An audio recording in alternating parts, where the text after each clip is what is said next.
April 14, 1912. The Titanic crashed into a huge iceberg and sank. Yep, we've covered that. But what if this time we use the ice to bring the ship to the surface? This requires several thousand feet of wire mesh and a lot of liquid nitrogen. Our goal is to put the Titanic in a huge block of ice that will raise the ship to the surface. Now to do this, you need to wrap the wreck in a wire mesh and cover it with liquid nitrogen. The first problem you face is the inability to wrap the ship completely. You need to somehow lift the ship a little to put the mesh under it. Let's say that by some miracle you manage to do so. Next, you need to transport hundreds of large tanks of liquid nitrogen. You're underwater, opening the tanks, and it's so cold that the icy water of the Atlantic Ocean looks like it's boiling. The nitrogen just sizzles, dissipates, and certainly doesn't create a block of ice around the mesh. Alright, new attempt. Raise the Titanic with the help of huge magnets. For this, you need a large cruiser and some powerful magnets. You attach thick cables to the magnets and lower them to the bottom. Bright projectors illuminate the black ocean depths.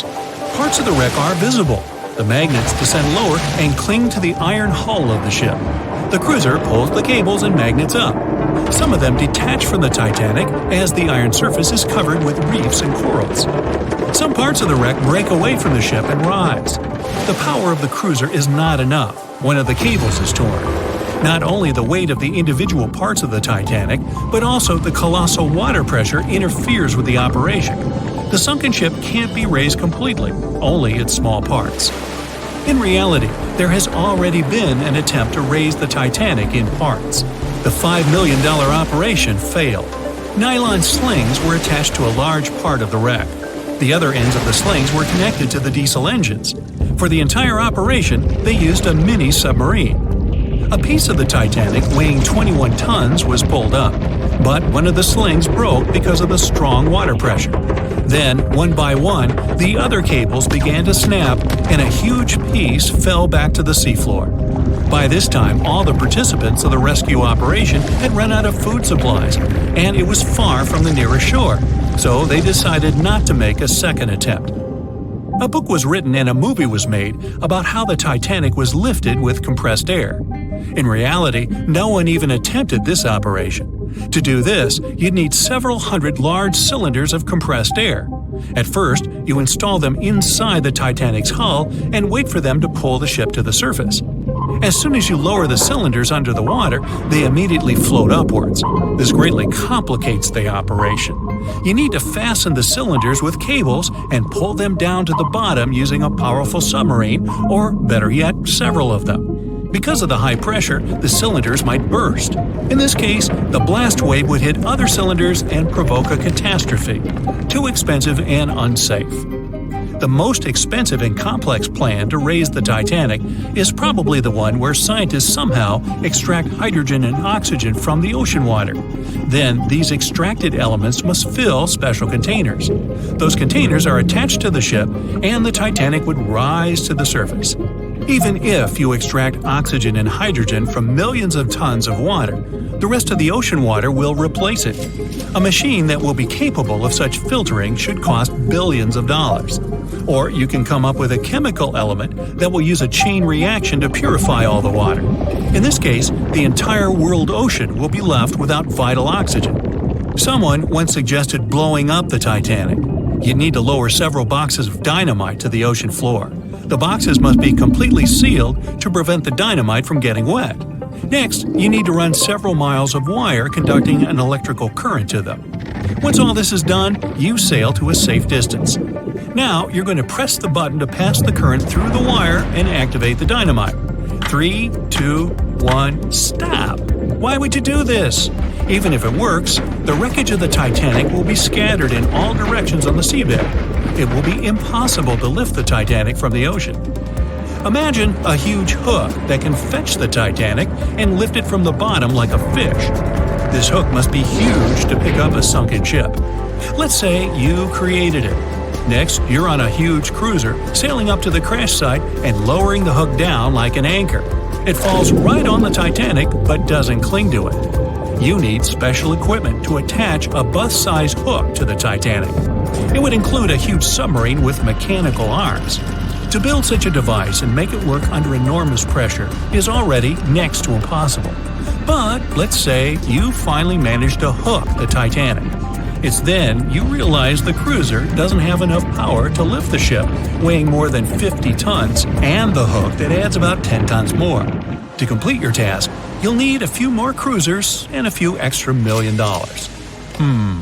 Once hot wax cools, it hardens and floats on the water surface. What if we deliver it to the ocean floor and pour it inside the Titanic? This may work, given that wax is not an expensive material. So you melt the wax, pour it into strong tanks, and pull them to the bottom with the help of a submarine. The tanks can withstand enormous pressure, and the submarine has enough power to lower the wax to such a depth. The containers are placed inside the Titanic. Through a remote control, you open the containers, but the wax doesn't pour out. The deeper you go, the colder the water gets. While you were delivering the containers to the ship, the wax was cooling down and getting solid inside. Several containers are pressed against the top of the ship, but it's not enough to lift the Titanic. Other containers simply float away to the surface. And even if the containers were thermostatic and kept hot inside all the time, once released, the wax would solidify in an instant. There would just be no time for it to spread and cover the Titanic from within, so it would just float up as well. Alright, you fill several large and sturdy bags with Vaseline. This substance acts just like wax in the cold. It gets solid and floats. You want to put bags all over the Titanic and just wait for the Vaseline to bring it up. You load the bags into the submarine and descend to the ocean floor. Some parts of the ship can't be reached because of the clinging corals. You decide to unload all the bags in one place, but as soon as you take Vaseline out of the submarine, the bags tear due to the strong pressure. Solid pieces of Vaseline float up, pushed by the water. Mission failed. The craziest idea is to fill the Titanic with millions of ping pong balls. Small plastic balls filled with air should push the ship to the surface. But as soon as you start to lower them to the bottom, the plastic immediately flattens and all the air from the balls pops out. You can deliver the balls inside a submarine, but once you put them inside the Titanic, the pressure will crush them again. Also, you can create balls made from strong ultralight material and fill them with air. In this case, you will need much more money. As soon as you put the balls inside the ship, some of them will immediately slip through the holes in the ship, and the remaining ones won't be enough to lift the wreck weighing more than 50 tons from the bottom. Well, to study the Titanic, you don't need to go down to the ocean floor. On the internet, you can find a detailed 3D map that shows the wreck site, as well as the ship itself on the seabed. To get a realistic picture of the Titanic, researchers used sonar technologies and underwater robots, which took more than 10,000 pictures of the sunken ship. So, what do you think? Leave it alone? Yeah, me too. The lookout shouts, "Iceberg right ahead!" The Titanic strikes the ice. Water starts flooding in. Third-class passengers are locked up. There aren't enough lifeboats for everyone. Panic sets in. Violins are playing. The ship sinks. Well, we all know the story of the movie Titanic like the back of our hand by now. But what if I told you that Hollywood lied to us? To tell the real story of what happened that freezing night in 1912, we need to rewind a bit. The lookout shouts, "Iceberg right ahead!" Yep, that part was true. Just before 11:40 at night, Frederick Fleet noticed something darker than the sea directly ahead. As the ship got closer, he realized it was an iceberg. The engines were quickly reversed and the ship turned sharply. Instead of hitting it head-on, Titanic scraped along the side of the berg, sprinkling ice on the forward deck. If you remember, in the movie, Jack and Rose are having a romantic moment when they feel the ship shudder after hitting the iceberg. Everything shakes as if they were in the middle of a light earthquake. Some real-life passengers reported feeling something similar after the impact, but according to Titanic survivor Frank Prentice, it wasn't exactly like that. He said there was no impact as such, and it all felt more like slamming on your car brakes. The ship stopped, and that was that. Some people even slept right through the collision, confirming that there wasn't such an abrupt impact. Mr. Prentice, curious about what had happened, left his cabin and went out to the deck. When he got there, all he could see was a little ice on the surface, not the towering iceberg that Jack and Rose saw. But as we all know by now, the real damage happened below the waterline, where the iceberg had a jagged spur that slashed a 300-foot gash in Titanic's hull. Once the crew realized how severe the damage was, they immediately began sending distress calls to nearby ships, asking for help. At some point in the movie, the radio operator goes to the captain and says there is only one ship nearby, the RMS Carpathia, which later ends up rescuing many passengers. But in real life, there were more ships around. It's believed that the SS Californian was only about 23 miles away. This ship might have actually seen the Titanic sinking, or at the very least, seen its rockets exploding high in the sky. Yet, for reasons we will never fully understand, they didn't try to help. Let's get back to the story. Now, people need to get off the ship. At 12:45, Lifeboat number 7 was the first to be lowered. Just like in the movie, women and children were told to go first. But in reality, some women were hesitant and even refused to get into the lifeboats. Mr. Prentice said this happened mainly for two reasons. First, these lifeboats were high and passengers were terrified of the 70-foot drop from the deck to the ocean below. And second, most women didn't believe the Titanic would actually sink. It was called unsinkable after all. So the idea of getting into a lifeboat seemed pointless at the time. This mindset probably explains why Eloise Smith, a first-class passenger, recalled that there was no panic or chaos at first. Other survivors backed this up, saying that no women or kids were crying.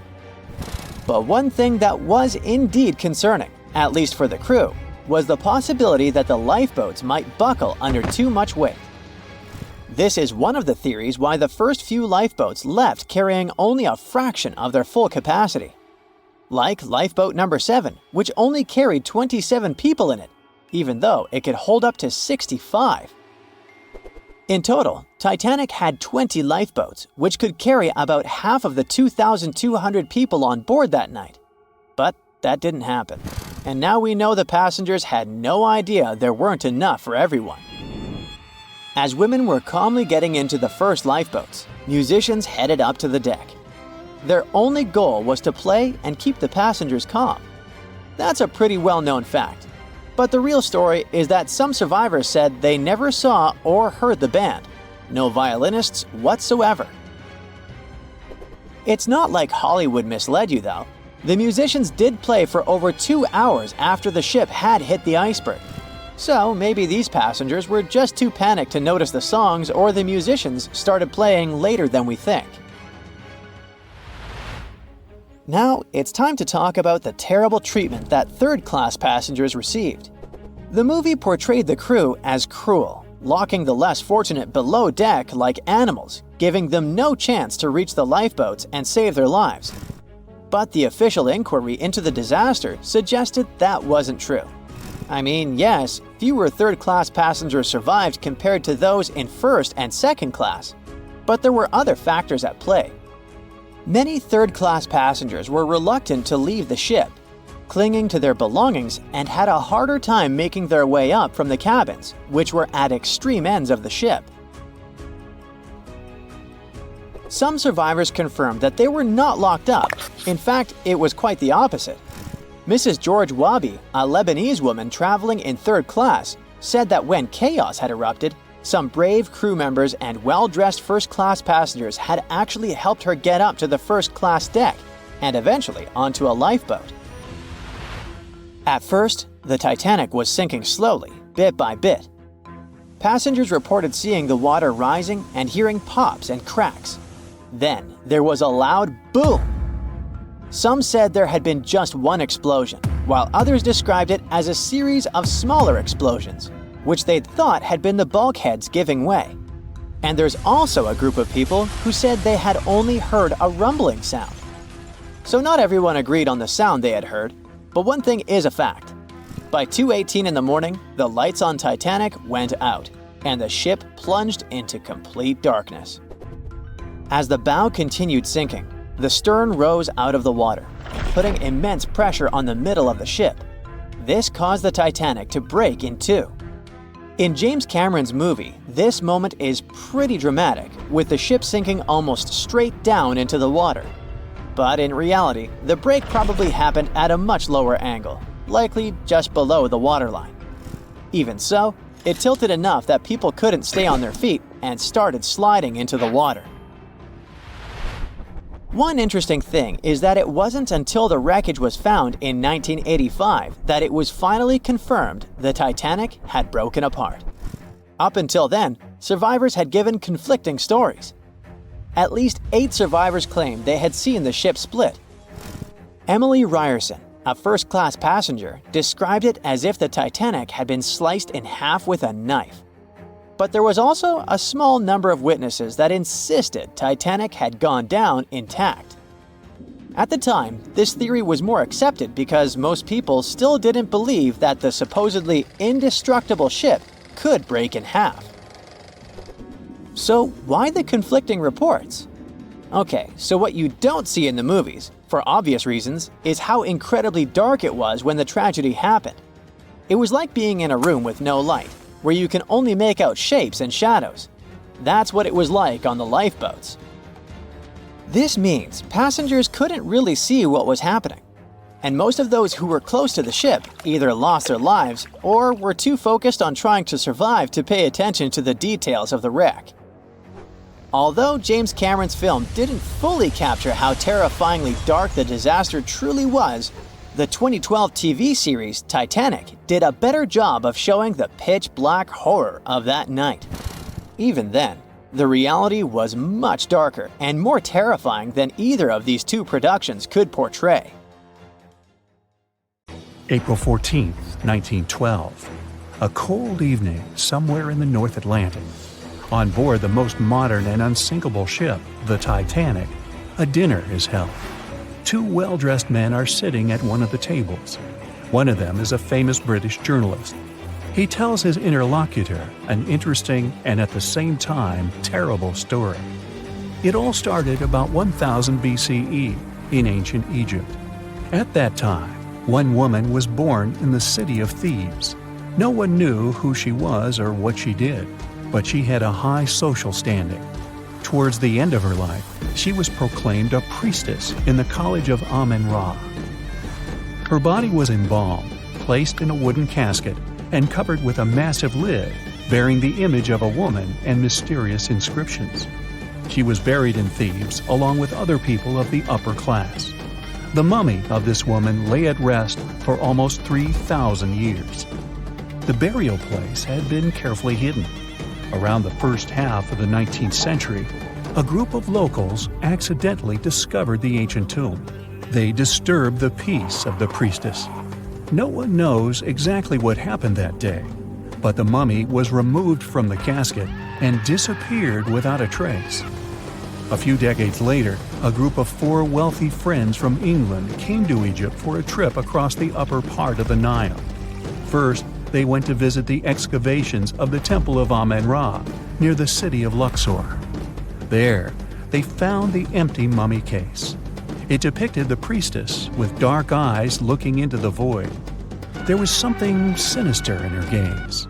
They didn't know who the case belonged to, but they were so amazed by the beauty and energy of that find that they decided to buy it from the locals. The buyer disappeared the same night before the case was delivered to him at the hotel. Some said they'd seen the man leave the hotel and go towards the desert. No one knew why he did it. No one else saw him afterwards. Another man from the same group took the casket. During their return home, one of the friends was seriously injured. After arriving in London, the new case owner discovered the bank where all his money was placed had gone bankrupt. In one day, the man turned from a wealthy businessman into a beggar. A third friend also experienced the sinister influence of the ancient find. He lost his health, job, and eventually even his life in an accident shortly after returning to London. Before going bankrupt, the owner gave the ancient casket to his sister who lived in London. One of the friends of this woman came into the room, saw the Egyptian artifact, and immediately felt the dangerous energy emanating from it. Then the owner's sister gave the case to a famous photographer. He took some photos and was horrified. According to his words, he saw a real priestess with a human face in the photos. She looked at him with an ominous, icy gaze. No one except the photographer touched the film of the camera. No one changed the photo. Shortly after, the photographer mysteriously went missing. From that point, the story becomes vague. According to one version, the owner's sister gave the artifact to the British Museum. The man who transported the case passed away soon after, and his assistant got into a terrible accident. Another version says that the item from the Egyptian tomb was bought by a rich businessman.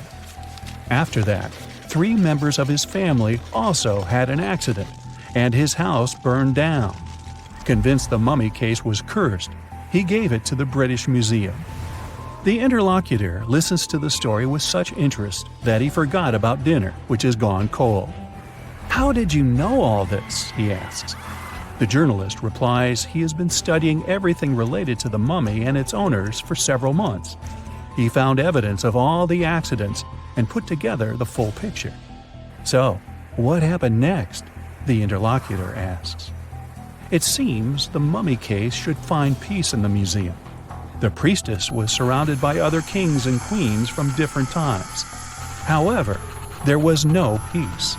Scientists and ancient languages experts tried to decipher the symbols on the case. They found out that most of the inscriptions meant curses and misfortunes addressed to those who'd dare to disturb the peace of the priestess. Every night, the guards and museum staff heard the knocking coming from the mummy case. The knocking was accompanied by crying and screaming.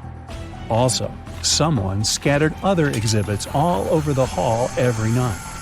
Everyone soon came to believe that the priestess's spirit continued to use magic forces. Then, one private collector became interested in the case. He bought it from the museum, not for his collection, but to try to expel the spirit of the mummy from the artifact. It's not known in what ways he tried to do this, but he failed. Then, he managed to sell the mummy case to a rich American archaeologist. That guy decided to move the mummy to New York. And what? What happened next? The interlocutor asks with interest. "That's it. End of story," the journalist answers. "What do you mean? What happened to the mummy? Where is it now?" The journalist looks at the interlocutor with some excitement. "She's here. She's on the Titanic," he says. The interlocutor looks scared and confused, but the journalist confirms the sarcophagus is here. He doesn't doubt it because he saw it with his own eyes. After dinner, they go to their cabins. The journalist lies down but can't help thinking about the mummy. He tries to convince himself that everything he has found out about the priestess is a myth. There is no curse. The moment he finally falls asleep, he feels a slight push. A few minutes later, a crew member knocks on his cabin door. He informs that all passengers must go to the upper deck because something has happened to the ship. The journalist goes out into the fresh air and sees a huge crowd of people. There's no panic yet. Someone says that something has happened to the engine. Others say it's just a precaution. The journalist immediately understands everything. The ship is sinking. The priestess did it. In less than an hour, the Titanic completely went underwater. One legend says the priestess influenced the captain of the ship. The crew members didn't dare to put such a valuable cargo in the hold.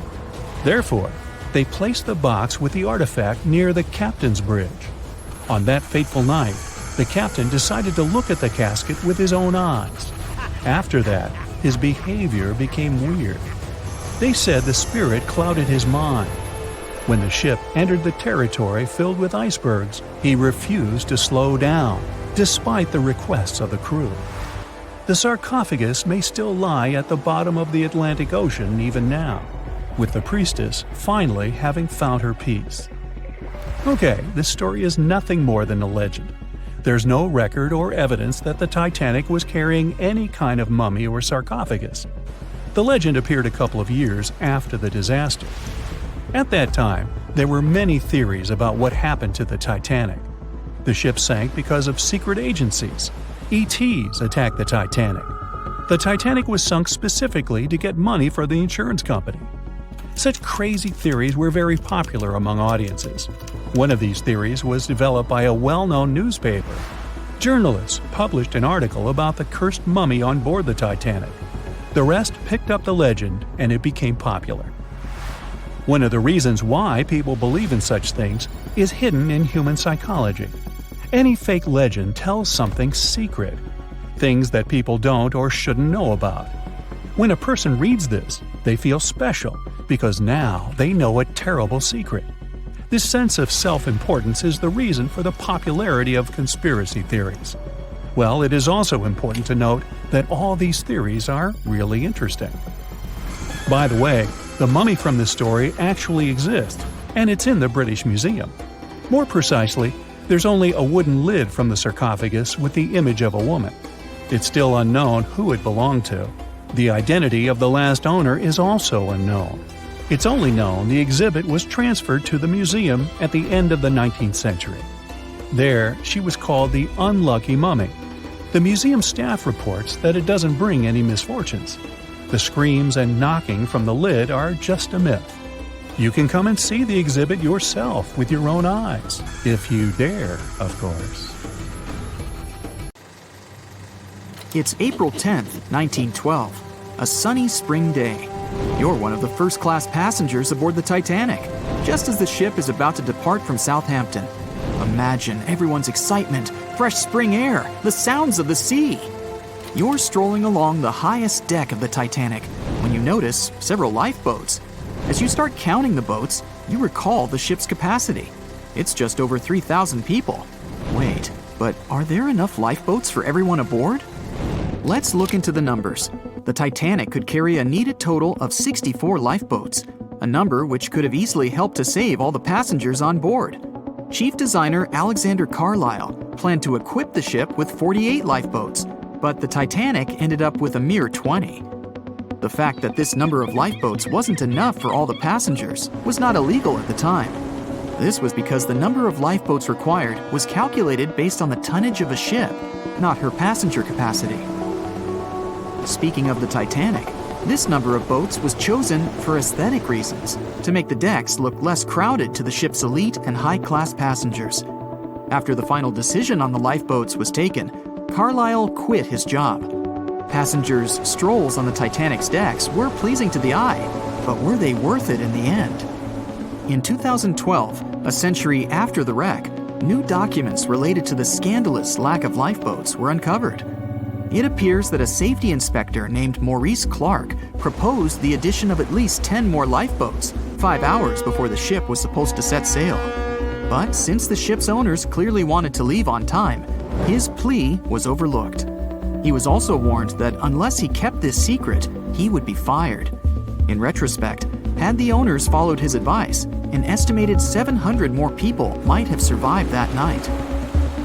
The 20 lifeboats you counted, those that actually made it on board, could have carried only a third of the passengers, even at their full capacity. But tragically, some of them were launched with as few as 12 people when they could have easily saved up to 65 people each. To add to the disaster, the Titanic's crew members were not properly trained on using the lifeboat launching equipment. That's why the boats were launched slowly, improperly, and sometimes without the right supervision. Out of the 20 lifeboats, only 18 were set afloat correctly. Also, passengers were not informed about safety measures. A lifeboat drill should have taken place on the 14th of April, but the captain eventually canceled the event. One of the many myths surrounding the Titanic and its catastrophic ending is also related to the lack of the necessary number of lifeboats. There was no maritime law at the time that said women and children should get into lifeboats first. But it was a universally accepted custom in such types of situations as a shipwreck. Shortly after the Titanic had sunk in the icy Atlantic waters, rumors started to spread. It was said that some desperate men had resorted to dressing up as women in those final moments before midnight on April 14, 1912. They wanted to get a spot on the lifeboats and have a chance to save their lives. At the same time, there's little to no evidence that any of the male passengers of the Titanic had actually done this. In any case, what happened to those 20 lifeboats that were on board the Titanic after the ship hit the iceberg? What we do know is that all these boats were launched between 12:40 a.m. and 2:15 a.m. with a total of 718 people on board. By the time they were rescued by the RMS Carpathia at about 4 a.m. the same day, only 705 people had remained alive. It took the crew of the RMS Carpathia more than 4 hours and 30 minutes to pick up all the passengers and 13 of the lifeboats. This was as many as the rescue ship was allowed to carry. The rest of the now empty lifeboats were left adrift at sea. Those salvaged were later given back to the White Star Line, the British shipping company which operated the Titanic.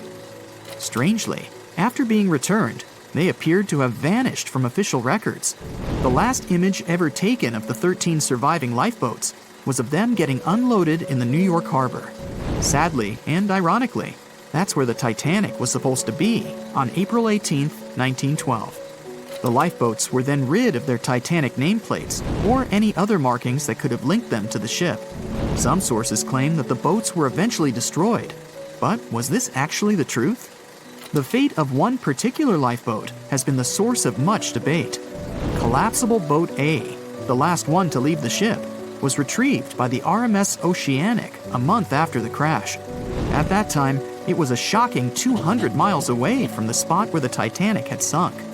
Also, in the boat, there was a wedding band engraved with the words Edward to Gerda, a sad omen to a couple that were lost at sea after managing to escape the sinking Titanic. Later identified as Edward and Gerda Lindell, the couple was traveling from Sweden to the U.S. to relocate. Some accounts claimed that Mr. Lindell did, in fact, make it to Collapsible Boat A, but his wife wasn't as lucky. Neither were ever seen again, and the wedding band was eventually sent to Gerda's father. The recovery of Collapsible Boat A was recorded in both photographs taken by the crew on board the RMS Oceanic and by a detailed handwritten account of a fellow passenger. They claimed that the lifeboat had looked more like a piece of wood carried by the waves than an actual boat. The first lifeboat to depart from the Titanic was Lifeboat number 7. It was dubbed the Millionaire Lifeboat. It's rumored that the 12 passengers on board might have bribed the crew to row away to safety instead of allowing others to jump in. In 2015, some of the items recovered from this lifeboat, including a lunch menu, a ticket, and a letter from one of the passengers, were auctioned for up to $70,000 by a New York auctioneer. Soon after the Titanic catastrophe, it became mandatory for all ships to be equipped with enough lifeboats to carry all the passengers and crew. It's more likely that the Titanic lifeboats, being relatively new equipment at the time, were refitted to be used on other ships, such as the RMS Olympic, which was the Titanic's older sister. Some of them may have been sold off to private collections, or even left to rot. After all, they were seen as a source of bad luck, and most people were unwilling to use them again on other ships. Unfortunately, all the information about their whereabouts is hard to confirm now. No official statement from the owners of the lifeboats was ever given after their rescue. But although nothing appears to have remained of the original lifeboats, some full-sized replicas exist on display in museums in Falmouth, England, and Belfast, Northern Ireland. One of the few surviving White Star Line lifeboats did not, in fact, belong to the Titanic, but it did have a striking connection to the cursed ship. This boat is the restored Lifeboat 6 from the RMS Oceanic, which helped to recover Titanic's collapsible Lifeboat C. It was said to be owned by a private collector, but similar to the Titanic's lifeboats, we don't know anything about its location today.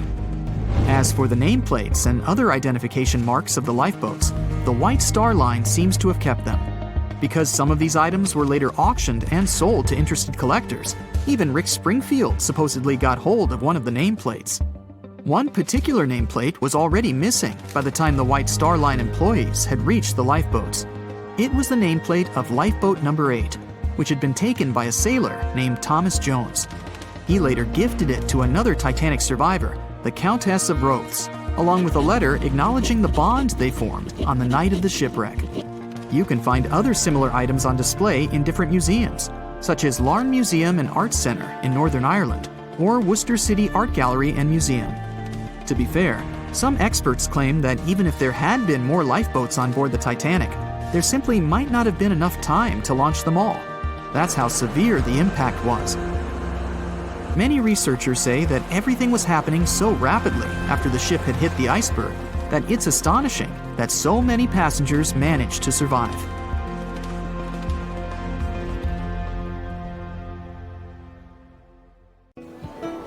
On April 10, 1912, crowds gathered at Southampton Beach to wave off what was, at the time, the world's largest and most prestigious ship, the RMS Titanic. The cost of the most expensive first-class parlor ticket was $4,350. That's around $70,000 in today's money. But barely 5 days after steaming away, the ship was swallowed by the Atlantic Ocean. So let's rewind and go back to what actually happened on that fateful night. The captain wanted to set a speed record for the ship's maiden voyage and arrive early. The ship was deemed unsinkable, so he went full throttle into the dark Arctic waters. After spotting the 100-foot iceberg, the crew desperately tried to steer the vessel away and avoid the collision, but the Titanic was traveling too fast, and the iceberg tore down the side of the ship, creating a huge opening in the hull. It wasn't a continuous rip, and damage was caused in several places. In total, the damage spanned along an area of around 300 feet. But the ship's designers had prepared for the prospect of a collision and added watertight compartments down each side of the ship to act as a buffer zone. 4 of these compartments could be breached and the ship would still stay afloat. But because the iceberg tore down the side of the Titanic, it ripped holes in 6 compartments. The compartments didn't extend up the total height of all decks and weren't actually sealed at the top. This is why, when more than 4 were flooded, water reached over the top of the bulkheads and filled the remaining compartments, causing the ship to sink into the ocean. Think of it as water spilling over an ice cube tray. But what if the collision was head-on? Would it still have sunk? Ships are designed with potential crashes in mind, and most vessels have collision bulkheads in the bow. Most of all, it's like your car's bumper or crumple zone. It's a safety feature that can withstand a direct hit. The bow could have taken some of the impact, and some experts have suggested that if it hit head-on, only 2 to 4 of the watertight compartments would have been flooded. So, in theory, the Titanic might not have sunk, and it might have even been able to continue sailing to its final destination at a much slower speed. The force of impact would likely have been huge, though. But although passengers would have been injured by the force, they'd have been able to stay on the ship to wait to be rescued by other ships, rather than being forced into the icy waters of the Atlantic. Still, one of the Titanic's designers, Edward Wilding, suggested that the force of the impact might not have actually been that big. He told the British Inquiry that lots of people scarcely felt the collision, and he believed the ship would not have sunk if it did hit the iceberg head-on. The ship was also designed with remotely operated watertight doors between all compartments, so any floods could have been quickly sorted out. Because Titanic had 6 breaches from the side collision, and because it happened so quickly, sealing the doors wouldn't have made a difference, as it was essentially impossible to save it by that point. The ship immediately began to flood, with water pouring in at a rate of roughly 7 tons per second, 15 times faster than it could be pumped out. So, while it sounds like the Titanic would have survived had the ship hit the iceberg head-on, this idea does come with some issues. First off, the collision bulkheads were designed to survive a crash with another ship, not a giant iceberg. If 2 ships collided, both would absorb some of the impact in their bulkheads, sharing the impact and likely staying afloat. But an iceberg is stationary, meaning that Titanic would absorb most of the energy from the collision. If Titanic hit head first, because of the speed it was traveling, the impact would have likely traveled down the whole body of the ship. Just imagine a 46,000-ton ship traveling at around 20 knots. At some point, it hits an iceberg that weighs what could be over 100,000 tons. This collision would likely create a powerful force causing massive damage to the vessel. It is likely that seams would split, staircases would come tumbling down, and rivets would burst open across the ship. All that would have potentially flooded even more compartments. This could have caused Titanic to sink in a matter of minutes rather than hours. But that's just the tip of the iceberg. As we all know, the biggest part of it is hidden underwater. So if Titanic had been traveling head-on, it's likely it would have hit the part of the iceberg below the water first, which would send it veering off course. Hitting an iceberg is not like hitting a brick wall. In this case, the ice under the water would have torn open the bottom of the ship and caused damage to the sides. Icebergs also aren't flat, solid objects. If a flat collision happened, the ship might have stayed afloat, but icebergs come in many shapes and sizes, from domes to wedges. Studies have also been done on the steel used to produce Titanic, and the tests show the metal was about 10 times more brittle than the steel we use today. The ship was built before we understood the effects of low temperature on steel. The old steel used to make the vessel would not bend when faced with freezing temperatures, but break. Recovered pieces of Titanic's hull plates show that the hull just shattered on impact. Hitting head-on would also cause a very severe and abrupt stop, so even if the ship hadn't sunk, there would still have been major issues.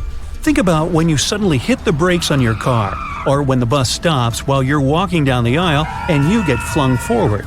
Passengers would have been thrown across the ship, and because the crash happened at night, most people were sleeping, so wouldn't be able to effectively prepare for any sort of impact. This would result in injuries for most people on board. It would be especially bad for those at the front of the ship, where the accommodation for the off-duty firefighters, greasers, and engineers was. But while passengers and off-duty crew may have been thrown out of bed, there would be a lot more survivors than in the original scenario. Many ships have had head-on collisions and made it back to shore. Not many people know that Titanic actually had two sister ships. The White Star Line, the company that built Titanic, also built vessels called Britannic and Olympic. Captained by Edward J. Smith, who would later helm Titanic, the Olympic set off on its maiden voyage in June 1911. But much like Ford's sister ship, disaster was just around the corner. On its fifth commercial voyage, Olympic collided with a Royal Navy ship, HMS Hawke. While the Olympic received damage to its side, Hawke crashed into the other vessel head-on. The bow of the Hawke was completely crushed by the collision, but because the ship had watertight compartments, it managed to survive the impact and later returned to shore for repair. Another study case is the SS Andrea Doria, which was an Italian ocean liner that made global headlines in 1956. Like the Titanic, the Andrea Doria was heading for New York City on its 101st voyage when disaster struck. On July 25th, the vessel collided with the 524-foot Swedish passenger liner Stockholm. The Stockholm hit the ship head-on, but the point of impact for the Andrea Doria was on its side. The front of the Stockholm was completely smashed, but because the impact was on its hull, it managed to survive. The Andrea Doria, however, sadly sank due to the collision being on the side of the ship. So these cases could suggest that maybe the Titanic would have survived had it hit the iceberg head-on. But we have to remember that the Titanic hit the thing full speed, whereas both the Olympic and the Andrea Doria were traveling slower. We've heard so much information about this terrible tragedy that happened on the night of April 14, 1912. What really caused the disaster? Could the Titanic passengers have been saved? Was the ship cursed?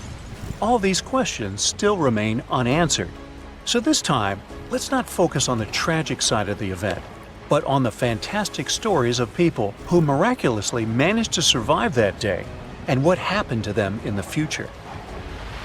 As you know, when Titanic crashed into the iceberg, the ship's crew first evacuated the women and children. But among the passengers, one woman remained on the sunken vessel and survived after it went underwater. Her name was Rhoda Abbott. She and her two sons lived in England and had been living there for 2 years before they decided to return home to Providence, Rhode Island. Rhoda bought 3 third-class tickets for the most modern and unsinkable ship of that time. The whole family slept in their cabin on that ominous night from April 14th to 15th. They didn't feel the jolt and got up only after the steward knocked on the door. He asked them to wear life jackets and go to the upper deck. Then, along with other third-class passengers, they waited in line to board the lifeboats. The crew members allowed only women and little kids to go further. Still, the brothers negotiated with the team and walked their mother to the lifeboat. All three went to the last lifeboat, but the crew asked the sons to leave since not all the women had been evacuated. Rhoda didn't want to leave her sons, so she decided to stay with them. She left the boat and hugged the boys. By this time, the ship was sinking into a stern-up position.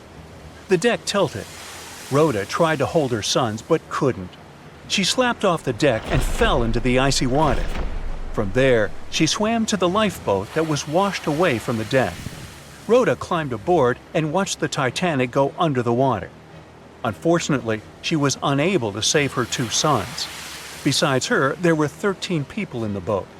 But in the end, no one except Rhoda survived. A few hours later, the ship Carpathia arrived and found a nearly frozen Rhoda in the boat. The vessel arrived almost 3 days later in New York, where Rhoda was hospitalized, and she lay there for about 2 weeks. Swimming in cold water caused her asthma, which remained with her for life. Later, she admitted that she hadn't regretted that she had refused to evacuate with other women because she got a little extra time to spend with her sons that night. Another survivor of Titanic was Violet Jessup. She boarded the ship not as a passenger, but as a working staff. She was hired by the White Star Line, which was looking for people to serve wealthy clients on the new luxury liner. And on April 10th, after an interview, Violet boarded the Titanic. The first days of work went as usual, but then the ship crashed into an iceberg. In the beginning, no one panicked and didn't even want to believe that the unsinkable boat could go down. But while the people on the upper deck were having these conversations, water flooded the ship's hold. Violet, along with other stewards, helped people evacuate. One of the ship's commanders ordered Violet to get into the boat first to show everyone else it was safe. She obeyed and spent several hours there until rescuers came for the survivors. But the most exciting thing in this story was that before the Titanic, Violet had already been in another shipwreck. The ship where she worked as a steward collided with another vessel at sea. All the people were saved, and Violet got a job on the Titanic a few years later. But even after the famous shipwreck, she didn't change her profession and went to the Britannic Floating Hospital. And you know what? It also sank. Violet managed to survive for the third time, but this didn't scare the girl. After all these events, she continued her work on other ships. She survived 3 shipwrecks and got a name for this, Miss Unsinkable. One of the bravest passengers of the Titanic was the ship's chief baker, Charles Jogan. On the night of April 14th, he woke up after the collision with the iceberg. During the few hours as the ship was sinking underwater, Charles helped the passengers. First, he ordered his bakers to supply all rescue boats with food, then helped the crew evacuate the passengers. He was one of the last people left on the ship when all rescue boats were on the water. But still, he continued to save people's lives. Charles started to throw deck chairs overboard so people could hold on to them. Then, when half of the Titanic went down, he lowered into the icy water, where he noticed a capsized rescue boat. Charles boarded it and waited a few hours until rescuers appeared. And the most incredible thing is that he was completely fine when the Carpathia arrived and found him. He had not even a scratch and wasn't at all hypothermic. Among the Titanic's surviving passengers was Margaret Brown, known as the Unsinkable Molly Brown. She was visiting a friend in England with her daughter, but when Margaret found out her grandson was ill, she immediately bought a ticket to New York on board the Titanic. After colliding with the iceberg, Margaret bravely helped people evacuate until the stewards forced her to get into a boat. She continued to help other passengers until they were rescued by the Carpathia. Margaret created a survivors committee and raised about $10,000. At that time, it was quite a lot of money. For many years, she protected and supported the Titanic's passengers, who were in poor financial condition. Margaret also helped to build the Titanic Memorial in Washington. A wealthy English businessman, J. Bruce Ismay, was on board the Titanic, and the shipwreck was not the only disaster for him. He managed to jump into the last boat 20 minutes before Titanic was completely submerged. Thus, he saved his life but condemned himself to eternal contempt. When he was on the mainland, the newspapers began to write about him as the main coward of the Titanic. Also, some articles accused him of sinking the ship. Ismay was a White Star Line company director that created the ship, and according to newspaper articles, the businessman asked the captain to sail faster. He wanted the ship to arrive in America ahead of schedule and receive good reviews in the press. As a result, the ship crashed into the iceberg at high speed and damaged the hull. Nobody proved the businessman's guilt. Almost all of the criticism of Bruce Ismay was concentrated in one newspaper. Its publisher had a fight with the businessman before the tragedy, so they decided to destroy his reputation. Britain organized an independent investigation, which concluded that Ismay did nothing wrong. Yeah, he jumped into the last boat, but only after all the women and children were evacuated. However, the investigation didn't help to clear his reputation. In England and America, many friends and colleagues turned away from him. For many years, Ismay compensated the families who lost someone on the Titanic. The most famous passengers of the Titanic were an orchestra of 8 musicians. In the beginning, there was no panic when the ship collided with the iceberg. Many refused to get into the boats, as it seemed to them that it was safer on the Titanic. Others were sure the breakdown on the ship would soon be repaired. Some people didn't believe the ship could sink. A minor panic began when everyone realized a catastrophe was imminent. To calm the people down a bit, the 8 musicians from 2 ensembles started playing music. Survivors said the orchestra played until the very end. Fear for their lives and the nearness of the end didn't confuse the valiant men. Unfortunately, they didn't survive, but a memory about them was written in history forever, and their musical instruments became world-famous artifacts and very valuable items at auctions. John watched on in disbelief as he drifted away on a piece of wood. In the freezing waters of the Arctic, slowly drifting away. John looked upon the vessel he had worked and lived on as it raised its enormous bow high into the sky, then broke in half, causing a sound that only a crack of lightning could replicate. Distraught and dumbstruck, believing that he, and he alone, knew the dark truth behind the demise of the unsinkable ship, the Titanic. 5 days earlier, as the Titanic set sail on its maiden voyage, John worked hard alongside his mates in the coal bunker, stocking up the coal to feed the Titanic's mighty furnace. They had stocked and stored more than John had ever witnessed on any other ship he'd worked on. But this was the Titanic, the grandest ship to have ever sailed the seas. On the Titanic, there could never be too much coal.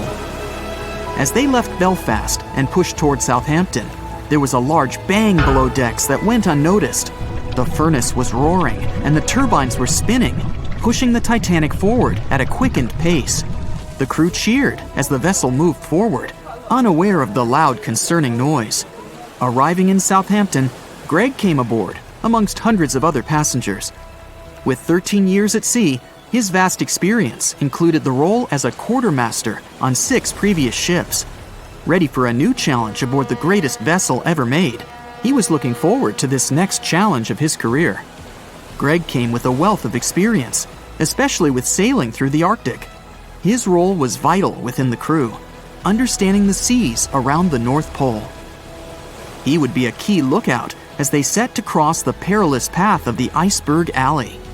Greg had some concerns regarding the voyage.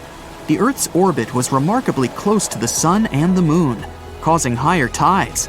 This would make icebergs more prominent, drifting them further away and towards the route of the Titanic as they journeyed to New York. Assessing the lookout tower and inspecting the available gear, Greg found no binoculars. This made him concerned, but the sailors just laughed at Greg. If the deck is short on ice cubes, we'll be sure to plow right through a berg to resupply." A sailor laughed. Greg didn't share this sentiment.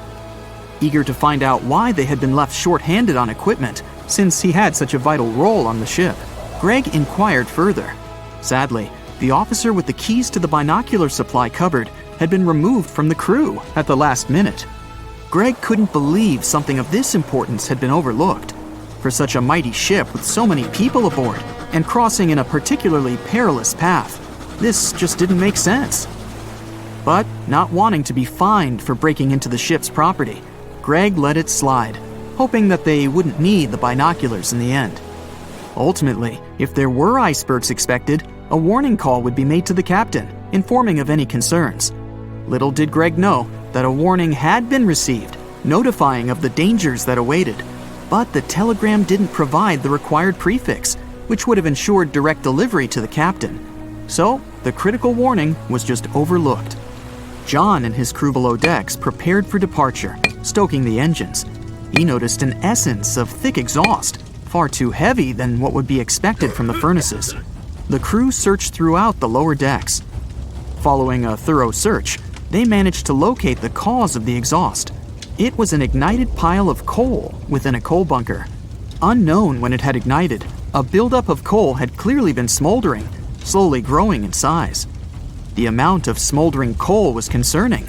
The alarm was raised, alerting an officer to review the matter. The officer assessed the damage and confirmed with the captain that it was deemed to be of little concern, as only minor damage had been caused. John was unsure of this assessment, as he knew that in confined spaces, surrounded by iron bulkheads, an oven-like environment arises that intensifies the heat with time. But the Titanic would power forward, making no sense to John as they had only just departed from Southampton. He was sure they would have turned back. John and his crew were ordered to shovel the already lit coal into the furnace and continue shoveling until all the smoldering contents would be contained. It was a possible but painstaking task that could take the entire journey. The continuous intake of coal would ensure the turbines would spin at a constant accelerated pace, not what the Titanic was designed for. It was meant to be a luxurious passenger liner and not for breaking speed records. However, the crew would find enthusiasm in not only acknowledging the Titanic as unsinkable, but also as the fastest. John and his crew continued to shovel the coal into the furnace for several days. The temperature within the bow was becoming hotter every day.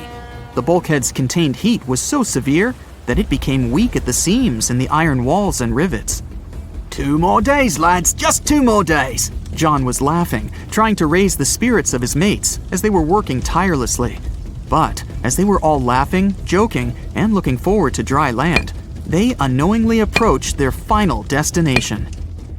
The Titanic was speeding through the calm sea. Greg looked ahead, above in the lookout tower, keeping a keen eye out as they were in iceberg territory now.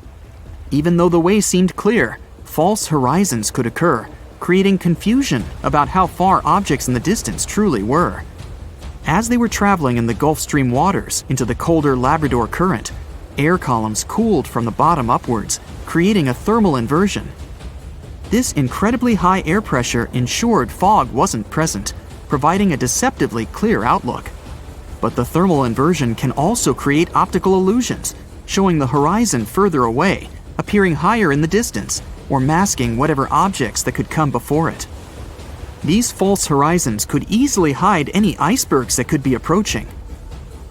Greg knew the perils of a calm sea in the Arctic, preferring the rough waters, where it's easier to detect icebergs within waves. Peering from the lookout, Greg was looking towards the dark abyss ahead.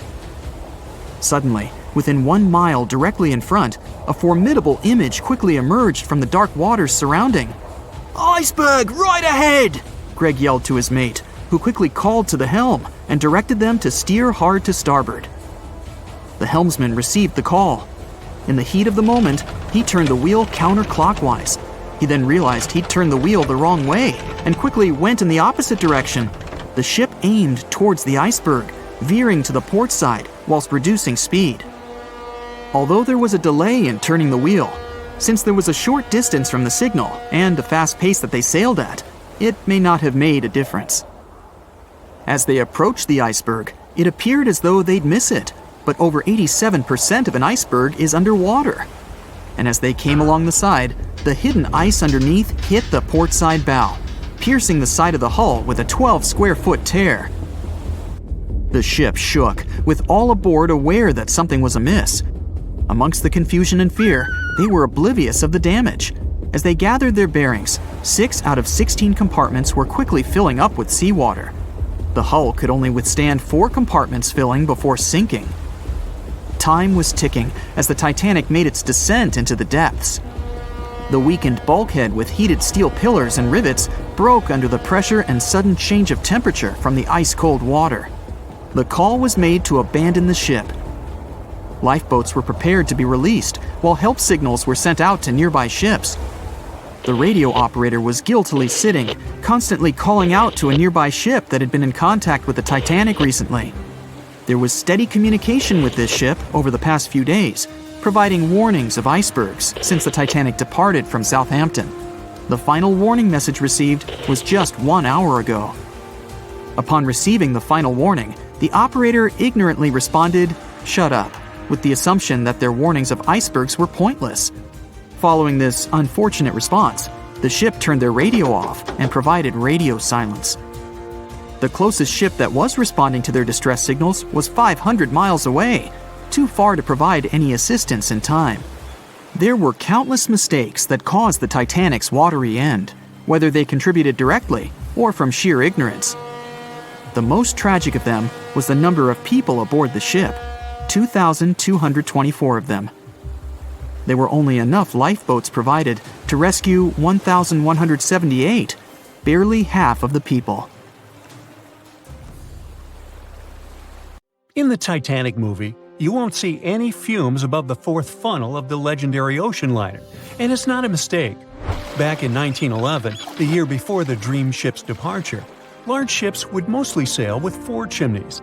They needed those to draw heat and fumes from their massive boilers. The Titanic was a real engineering gem that only needed 3 chimneys to function.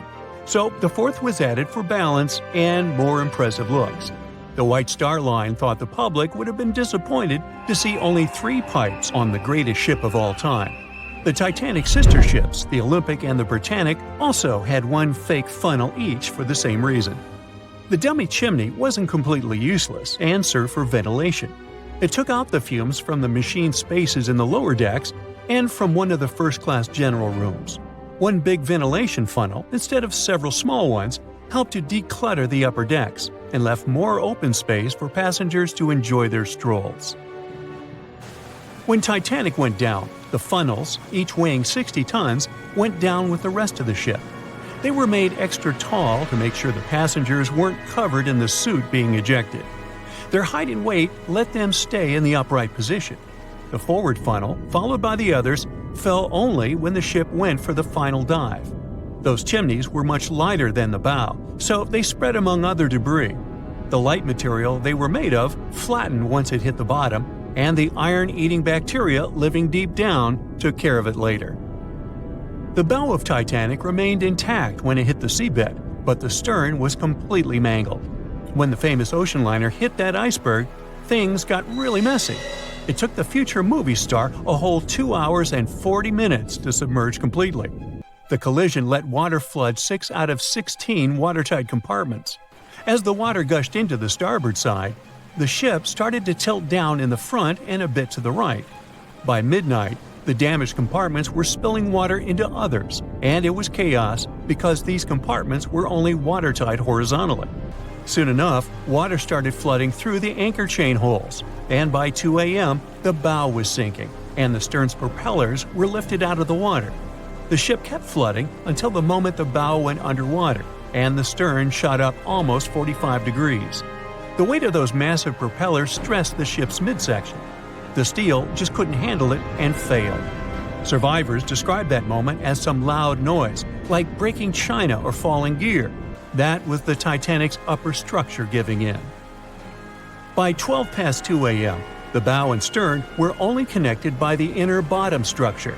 Minutes later, the bow, weighing almost 16,000 tons, broke loose from the stern. The stern rose sharply to an almost vertical position and started sinking slowly. By 2:20, it disappeared underwater.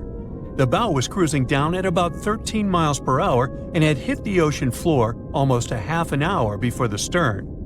The two parts of the Titanic now lie 2,000 feet apart, pointing in different directions. The bow remained mostly intact, just covered in mud. The stern turned into a tangled wreck because of the implosions it went through during the descent. The air trapped within the structure just couldn't handle the increasing pressure of the water deep down. Signal rockets played a big part in the Titanic's tragedy. When a ship goes down, you're supposed to shoot up red flares to signal trouble. But someone decided to stock Titanic with white lights instead of the usual red ones. So when the ship smacked into that iceberg, the crew fired off white flares. The SS Californian was passing nearby, and his captain knew the Titanic was in a dangerous iceberg zone. The crew didn't spot the sinking Titanic, but they sure saw those white rockets. The radio between the ships was useless because the Californian's operator switched it off. The captain had a gut feeling something was off, so he flashed a Morse code light signal at Titanic. But he received no reply because the Titanic had already gone underwater. There was another ship, Samson, sailing alongside the Titanic. It had plenty of illegally hunted frozen seal meat from Canadian waters abroad, so it was sailing with lights off to remain unnoticed. When they saw the Titanic's white rockets, they thought it was the Coast Guard and zoomed away. Samson didn't have a radio, so they couldn't find out about the ongoing disaster. The crew got the news about Titanic only when they got to the coast of Iceland the following month. There have been many theories to explain the Titanic tragedy, and one of the recent ones says that there was a fire involved. An Irish journalist went full detective for decades, digging into the mystery, and stumbled upon a game-changer. He came across a photo album that had been hiding from the public for a century after the tragedy. In the pictures, taken at the Harland and Wolff shipyard in Belfast, Northern Ireland, just over a week before the liner sailed, you can clearly see a massive 30-foot black spot on the ship's hull. Maloney researched the photos and eyewitness testimony from the time and claimed that a fire spontaneously broke out inside of one of Titanic's enormous coal bunkers.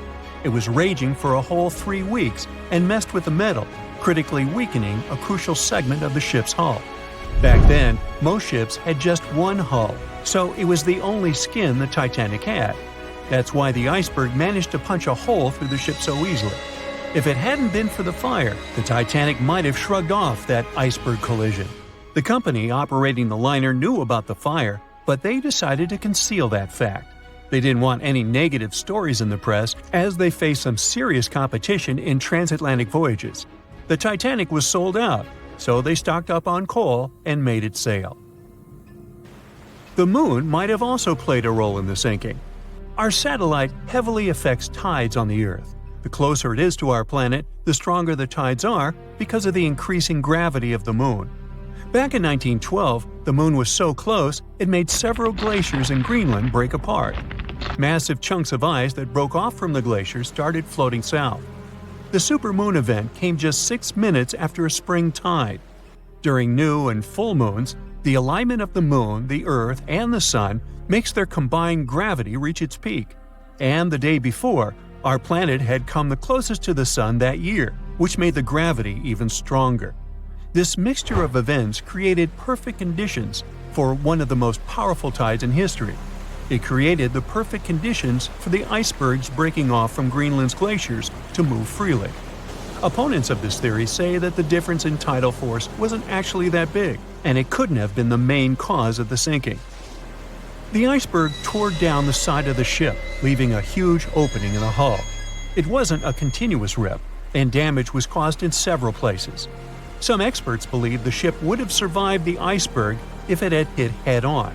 The Titanic had watertight compartments designed to prevent flooding in case of a collision. Only the first 3 or 4 of these compartments would have been flooded. This could have helped save a lot of lives. Supporters of this theory put the blame for the disaster on First Officer William Murdoch. Huge, fast-moving ships don't just turn in a matter of seconds like a speeding car. It takes minutes. When Murdoch realized the collision was inevitable, he tried dodging left to avoid a direct hit. But despite his efforts, the ship still collided with the iceberg. You know the rest. At 11:40 p.m., the Titanic made contact with an iceberg in the North Atlantic Ocean. Many artifacts were found and restored, like parts of the ship, jewelry, and dining plates, to name a few. It took approximately 3 hours for the ship to be completely submerged in the remote icy water. The night was cold and very much alive. The orchestra was playing music as they enchanted the guests on board. Everyone was excited to arrive in America. It was still considered an amazing feat for a ship to cross the Atlantic back in 1912. But as the day went ahead, there was an atmosphere of impending doom for the captain and his crew. No one else felt it, though. It seemed to them nothing could possibly go wrong, and this would just be another regular night. To them, the Titanic was unsinkable. The last thing on your mind when thinking about the Titanic is the mail crew.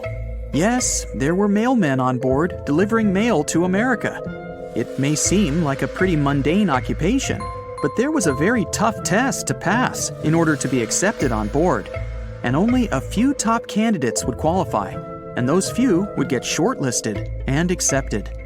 John Starr March, an American, was one of these mailmen earning between $1,000 to $1,500 a year working on the Titanic. Back in 1912, this was considered to be a lot of money. They were not officially part of the ship's crew, since the mail crew was placed near the third-class quarters. But given their influence and resistance, they were eventually moved and given a private dining area. March got this job since he needed the money to support his family. He found a perfect way to earn some big bucks, working on a large ship traveling across the ocean. He was 51 at the time and came from New Jersey. Sadly, he was on board when the ship sank and didn't make it. But they recovered a pocket watch that gives us a little insight into what happened that fateful evening. It's a gold case engraved with filigree and had a caption saying it was made by the Elgin National Watch Company. On the surface, you'd think this would just make a pretty cool antique sitting over the fireplace, but there are some unusual details about it. There are obvious signs water seeped beneath the glass, and the black arms of the watch indicate the time to be exactly 1:27. It leaves us wondering why the clock stopped at this precise hour. What was the owner doing? The mail clerks were operating a fully functioning and efficient mail sorting facility on board the Titanic. This wasn't something you'd come by often on a cruise ship, since typical ocean liners use closed mail bags to transport the mail from one port to another. But the mail sorting facility on the Titanic allowed passengers to send out postcards whenever the ship docked in transit zones in Ireland and France. According to reports, people started heading back to their rooms at around 11 p.m., but some of them were still hanging around and enjoying their night. The 5 mailmen were celebrating a colleague's birthday in their separate dining room. 5 minutes before impact, crew members spotted the iceberg and rang the bell 3 times as a warning that something was ahead of the ship. They gave orders for the Titanic to move left, or, as they say in the biz, hard a starboard, to make the engines reverse. It was not enough to avoid the great impact. At 11:40 p.m., the Titanic struck the iceberg, and disaster erupted on the inside. Not just water seeping in and ultimately sinking the ship, but panic and chaos among the passengers and crew members. Captain Smith reached the deck and was informed that the Titanic had hit an iceberg. And at the same time, the mailroom began filling with water. We know that the 880-foot ship was completely submerged at around 2:20 a.m., with 706 survivors. The time between the impact and the sinking was really eventful. At midnight, they started getting the lifeboats ready for the passengers to evacuate. Orders were given for women and children to board the safety boats with some crewmen to guide and operate them. The problem was that the 20 safety boats available could only host 1,178 people out of the total of more than 2,200 passengers on board. March and his colleagues began sorting out the mail. There was chaos in directing and ordering around. With each second passing, icy cold water was filling the ship. 15 minutes after midnight, Captain Smith ordered his crew members to send out a distress signal. Even though SOS was established earlier than the Titanic, many others used CQD. The CQ stands for General Call, and the D is Distress. The Frankfurt was too far away to help, even though it was one of the first to respond. Even the Titanic's sister ship, the Olympic, responded, but it also was too far away. At 12:20 a.m., the Carpathia received the urgent message and redirected from its original course to help them out, even though they were 58 nautical miles away. Although this was some relieving news, the water kept seeping in at an alarming rate.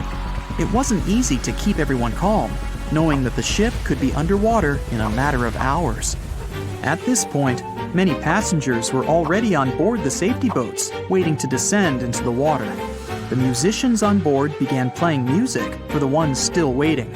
At first, they were playing in the first-class lounge, and then they moved to the deck. There's a debate on how long they were playing for and what song it was. None of the musicians made it out. The 5 mailmen on board were also doing their duties while the ship was sinking. According to a ship officer, the mailroom was already covered in water above the ankles, and the mailmen were busy trying to save as much mail as they could. March was one of them. There were bags of mail floating around. They started with the registered mail.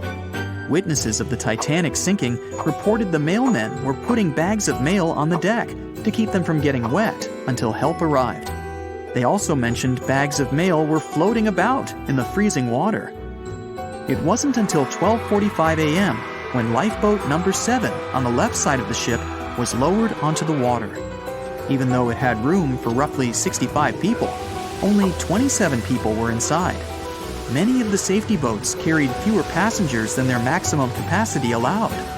The crew were worried that the boats would capsize if so many people were on them. Some reports suggest that some people even refused to board the safety ships, sticking with the claim that the Titanic was unsinkable. At the same time, they fired up one of the 8 distress rockets in the air, but it didn't get them any help. At 12:55 a.m., the second and third safety boats were descended to the waters with 2 male passengers jumping on board.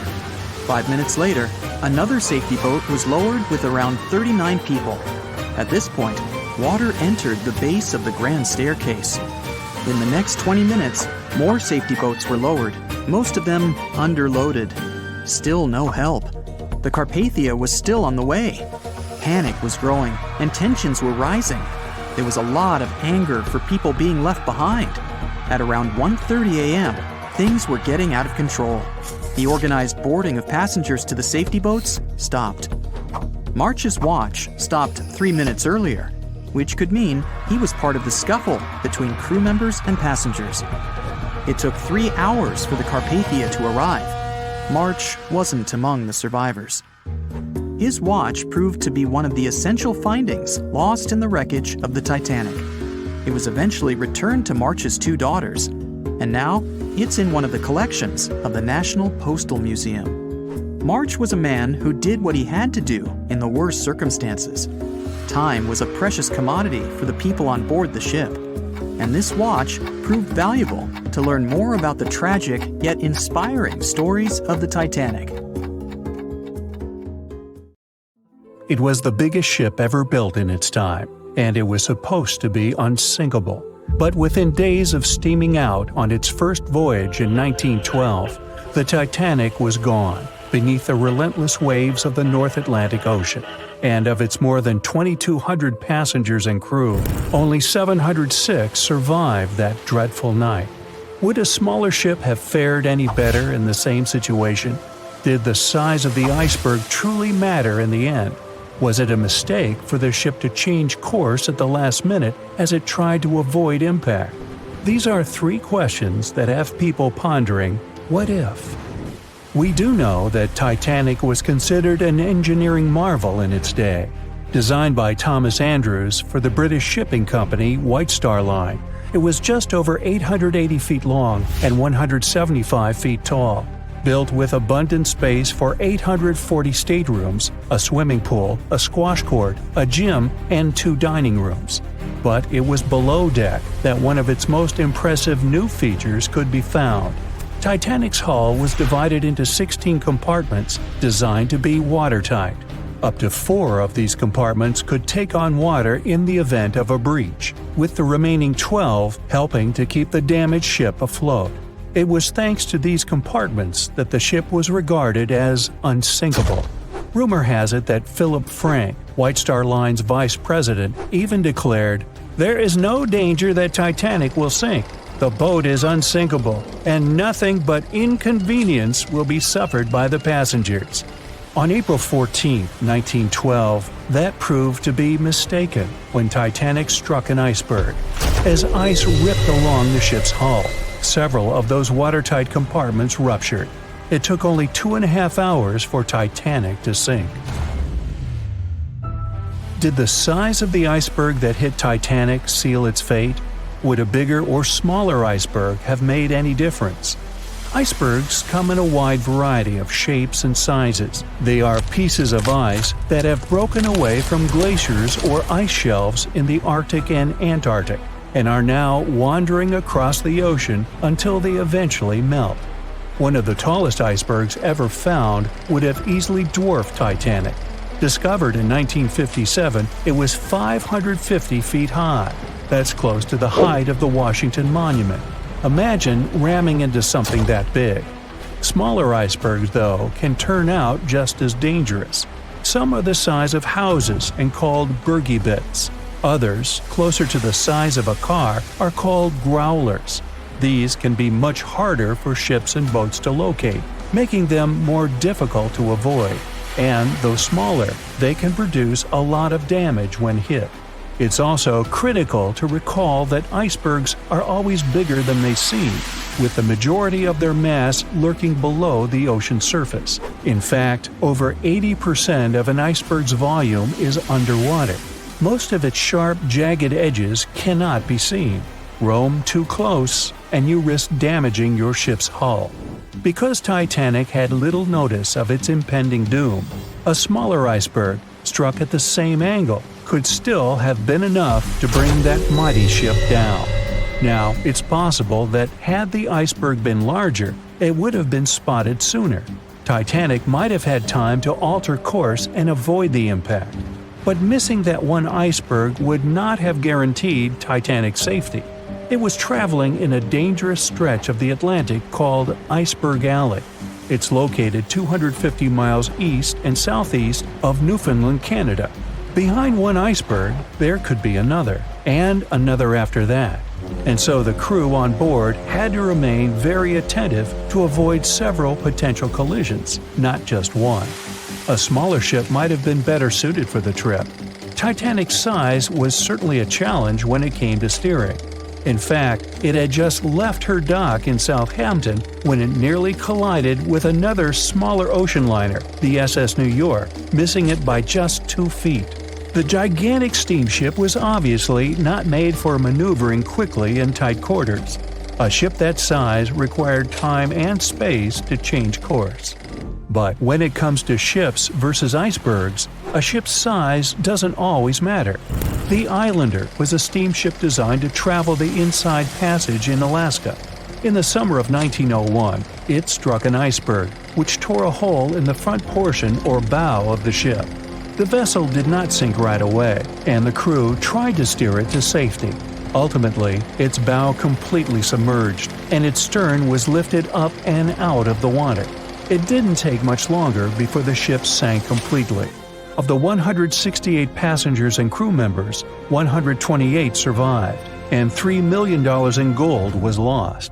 Islander had a 240-foot hull, making it almost a quarter of the size of Titanic, and that smaller size didn't seem to be much help in preventing a collision with an iceberg.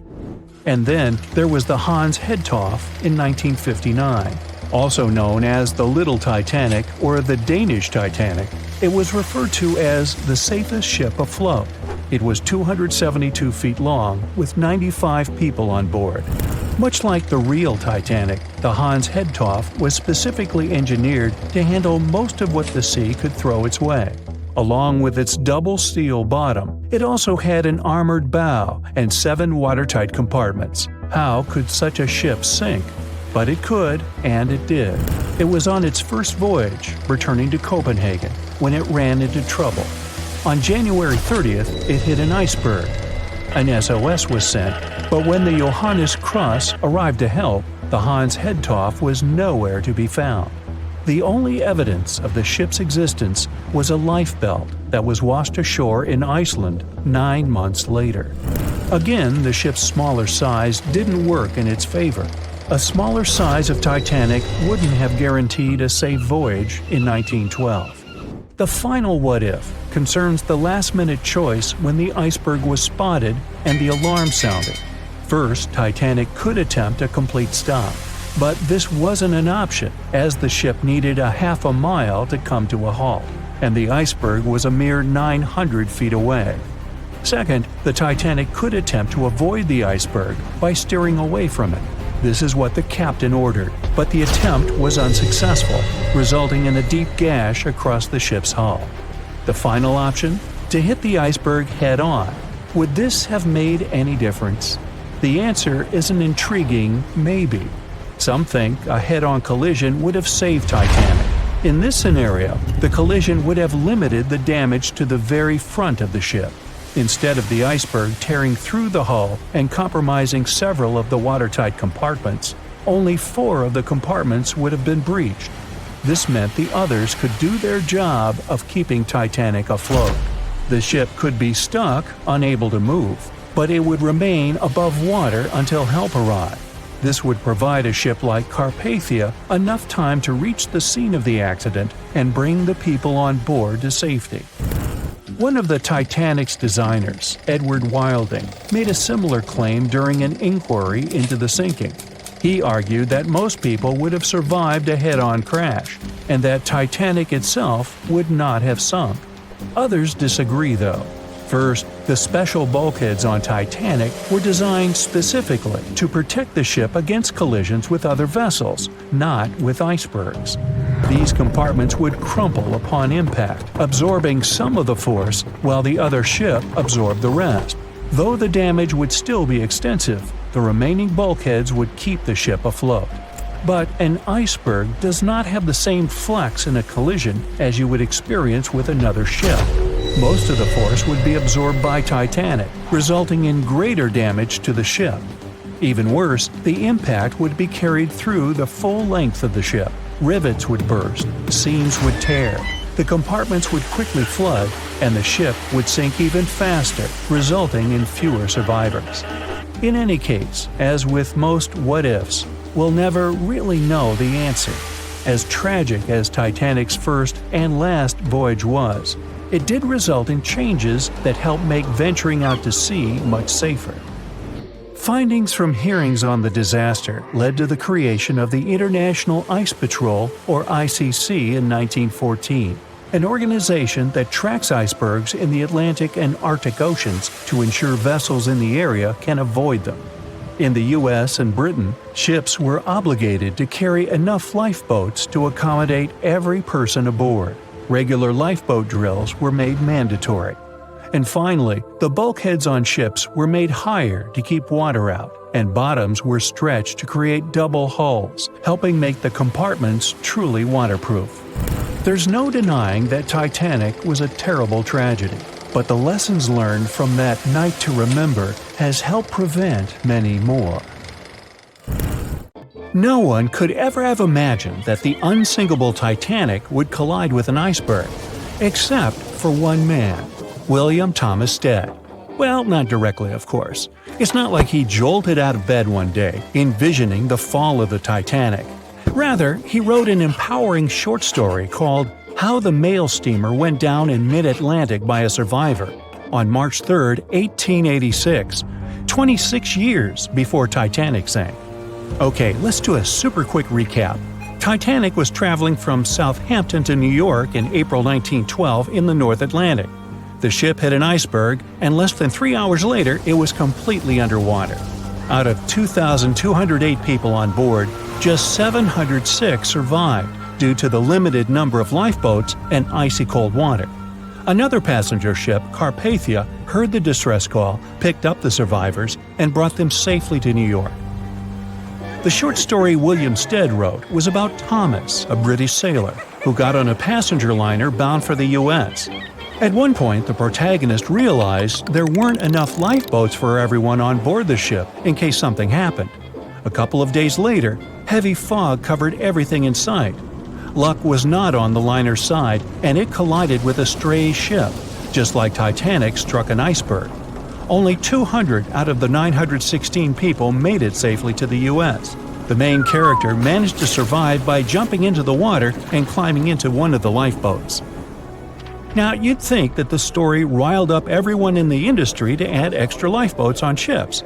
But sadly, it received very little attention when it was published. Even more tragically, William Thomas Stead was on Titanic when it sank, and he didn't make it. The survivors who knew Stead mentioned that he had always been cheerful and had loved to chat during meals. He complimented the ship's design and how sturdy it was.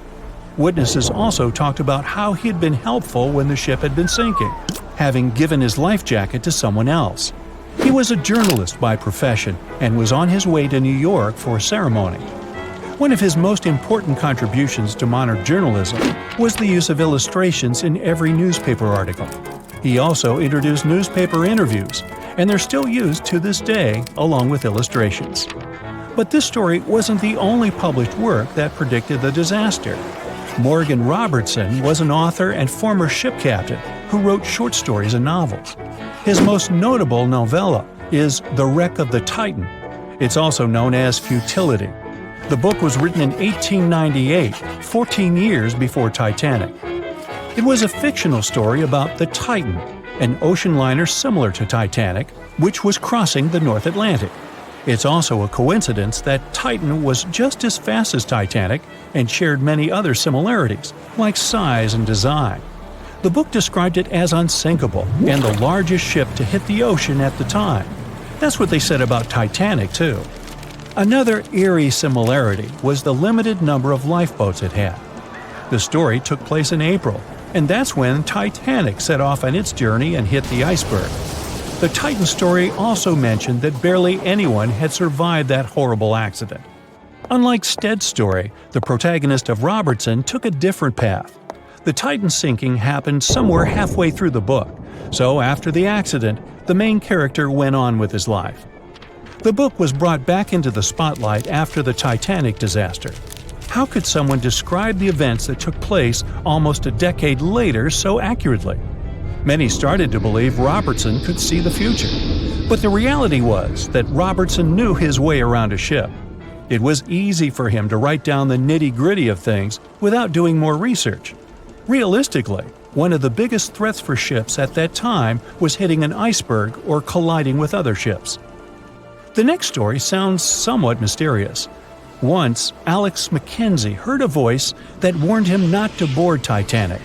But when he turned around, there was nobody there.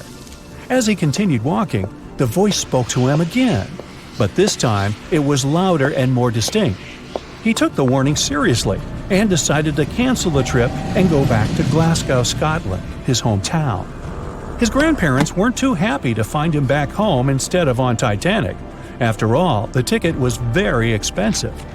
That disappointment very soon disappeared when they heard that the ship had struck an iceberg. John Coffey was a member of the crew of Titanic, but he decided to ditch the ride when the ship stopped at his hometown in Queenstown, Ireland. His inner voice told him to get off the liner, and he did. He was only 23 at the time, and for someone his age, it could be a major career boost and an opportunity to grow. Despite the horrible tragedy, the guy signed to work with the RMS Mauritania just months after the Titanic sinking. Talk about commitment. Some added info was revealed about what may have contributed to the fall of Titanic. The constructors insisted that the ship was unsinkable, but many people later theorized that the vessel's steel plates had been too frail for the freezing Atlantic water. It may have caused the rivets to pop, allowing ocean water to seep inside. Another theory is that there may have been a fire in the hull of the Titanic that had been raging for 3 weeks before the voyage. The fire softened the steel, allowing the iceberg to cut through it like a hot knife through butter. Some pictures before the ship set off on its journey show black marks on the hull, which could have been caused by fire. Either way, the iceberg would have caused significant damage in any case, no matter if there was a fire or not. Some people also blame those who designed the Titanic. The ship was built with large joints at the bottom, which probably snapped easily during the collision. Of course, these are all theories, but we know for a fact that the iceberg was the main character of this drama, and that the works of Stead and Robertson should have been taken seriously. Either way, this should be a lesson for the future, helping to prevent similar tragic accidents. By the way, ocean liners and passenger ships wouldn't exist if it hadn't been for Thomas Newcomen. In 1712, he invented a steam engine that was so strong it could produce enough energy to power a ship. And a century later, in 1819, the first steamship traveled across the Atlantic Ocean to Liverpool, UK. It only took the vessel 29 days to cross the ocean. The passenger ship industry boomed in the early 1900s when it became easier for people to move to America or go on holidays. As decades rolled by, the use of aircraft stole the spotlight from passenger ships since planes were faster and more efficient. Nowadays, it's quite rare for a passenger ship to collide with anything in open water. Modern technologies can detect anything that can pose a threat and even predict stormy weather. Cruise ships these days are giants compared to the vessels of Titanic's era. Modern ships can carry almost twice the number of passengers and have amenities folks back then could only dream of. Most cruise ships these days have several restaurants to choose from, multiple swimming pools, and game rooms to catch a break. If you're in the mood for some fun, you can watch live performances. Don't forget about the helicopter pad, because why not? Don't worry if you start feeling unwell. The in-house doctors are always there to help any passenger in need. And these ships are only going to get bigger. Putting Titanic and a modern cruise ship side by side is like comparing a Corgi to a Doberman. Back then, Titanic was the biggest and most cutting-edge vessel anyone could dream of. So, who knows what the future of cruise ships can hold? We might even have entire cities floating around. That would be a really big boat. Everyone knows the story of the Titanic, but not many people know that Titanic had two sister ships, and that on the night of its sinking, one of them was rushing to help but didn't make it in time. Bad luck seemed to follow the trio of ships, but each one of them had glorious moments that live in the minds of those who sailed in them. Keep on watching to discover a story of awe, ingenuity, and ill fate. And don't forget to click the subscribe button and turn notifications on to join us on the bright side of life. You know how the iceberg hit the Titanic, how the band played to the end, and how the whole tragedy unfolded, but before it happened, it would have seemed an impossibility for such a ship to meet the end it did. None of that could have been foreseen by White Star Line, the company who built the Titanic, who had high hopes for what the unsinkable ship and its sister ships, the Britannic and the Olympic, would accomplish. The Olympic was the first of the trio to make sail on June 11, 1911, heading towards New York. The sheer size of it would wow the crowds. The Olympic's maiden voyage went without incident, and a crowd of 8,000 people in New York got to explore its luxurious accommodations while it was docked there. There were high expectations for the massive ship, but just around 2 months later, the Olympic crashed with the HMS Hawk. The Hawk got the brunt of the damage, as the bow was left flat as a pancake. After the crash, the Olympic made its way slowly back to Belfast, where the Titanic was being constructed. On the dock, people could see the two enormous ships side by side, as parts of the Titanic were used to put the Olympic back in shape. A rare sight to behold. And on April 14, 1912, the Titanic hit an iceberg, and minutes later, the crew radioed nearby ships for help. That night, the Olympic was returning from New York when it received the distress signal. The ship turned around and rushed at full speed towards the Titanic, but they were so far away that they would have arrived next night. At some point during the early hours of April 15, 1912, the crew of the Olympic decided they wouldn't make it in time and stopped course. The survivors of the Titanic were eventually rescued by the Carpathia. Olympic was set up with lifeboats for all crew and passengers after the Titanic sank. It went from having 20 lifeboats to 64. Changes were also made to the watertight bulkheads, and an extra hull to construct a type of double hull was installed. It was determined that a double hull would have kept the Titanic from sinking.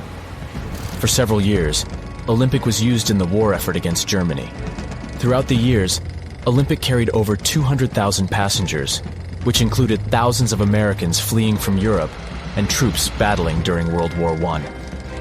One of the most significant moments for this ship was when it struck a German submarine and sank it. It was discovered that the submarine was preparing to fire a torpedo on the Olympic before Olympic rammed it.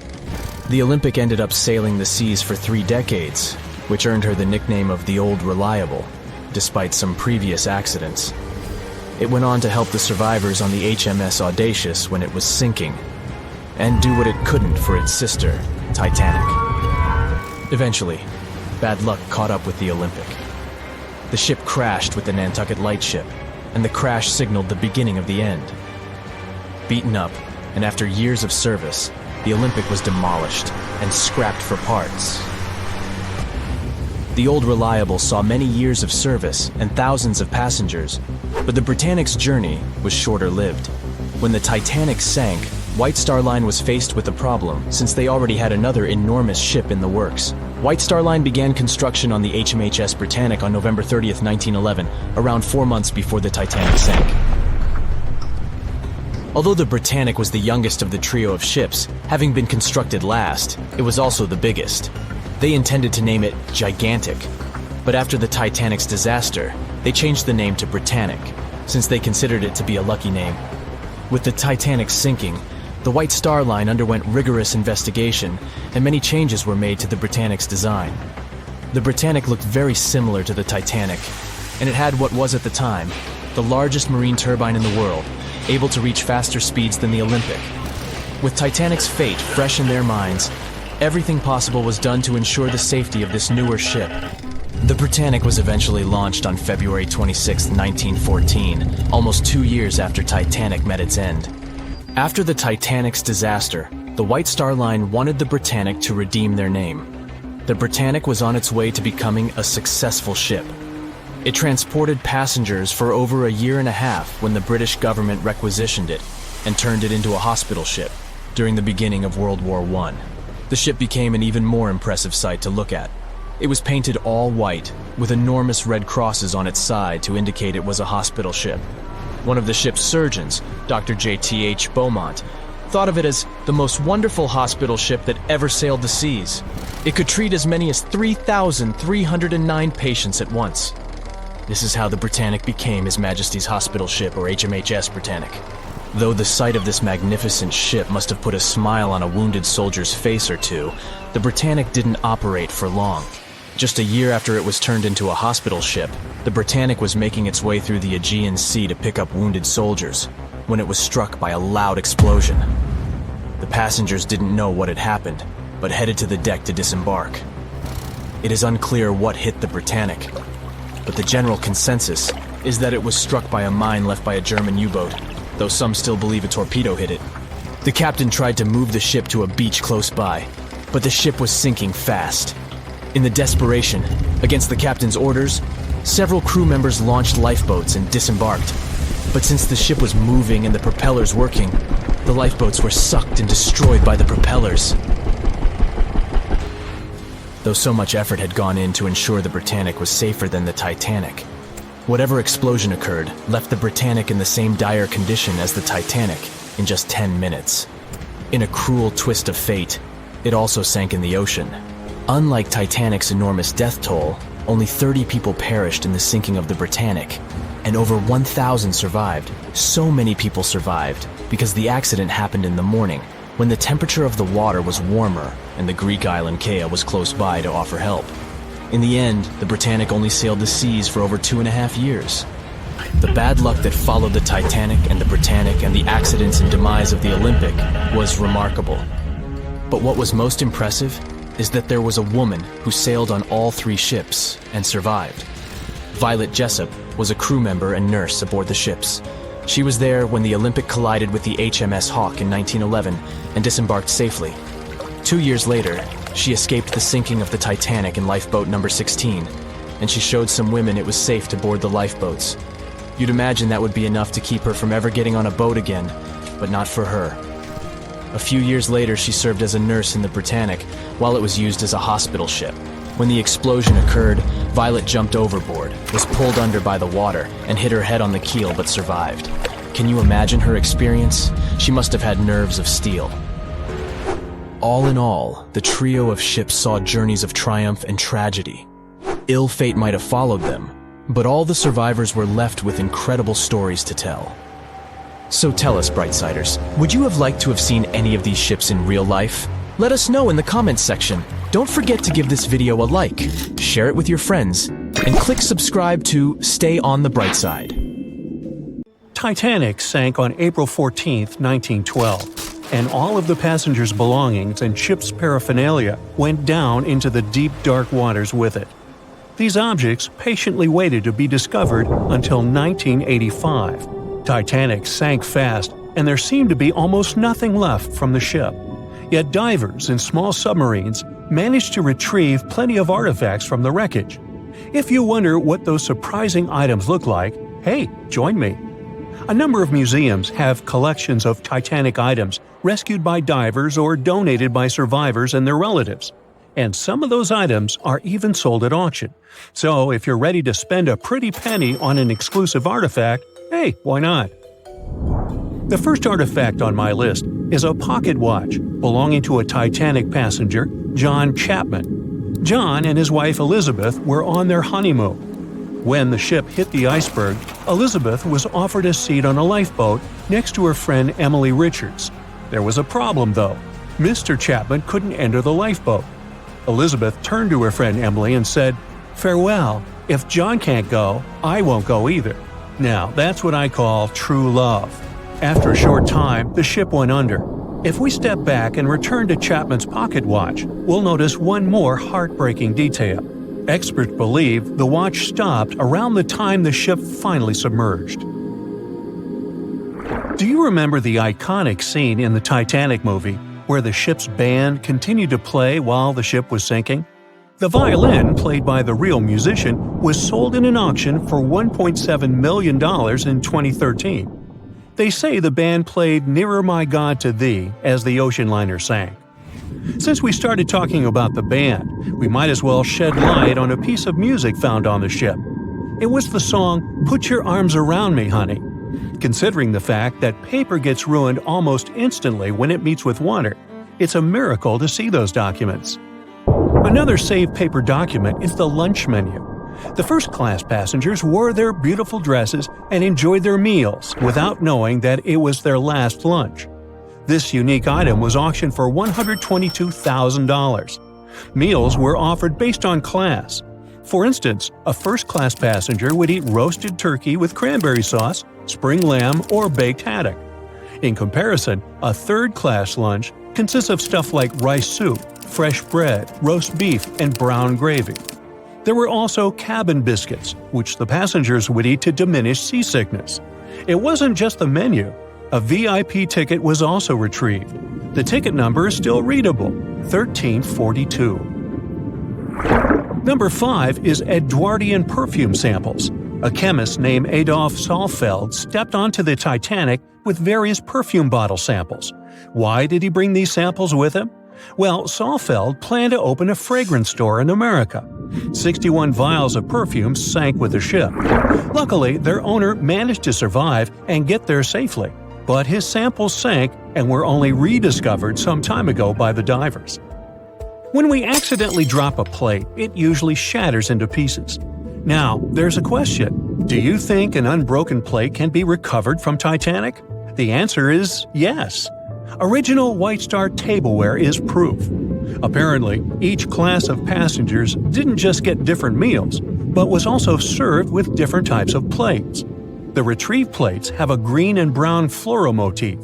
The edges have a gold rim, and there's a logo in the center. By the way, they're sold at auction, and you can find them online. Let's carry on with touching personal stories.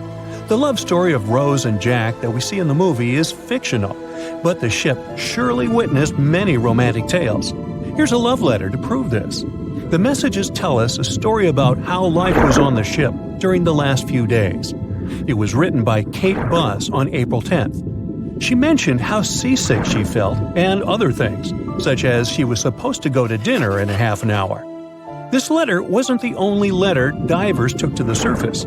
For example, there's the letter Esther Hart wrote to her little daughter Ava.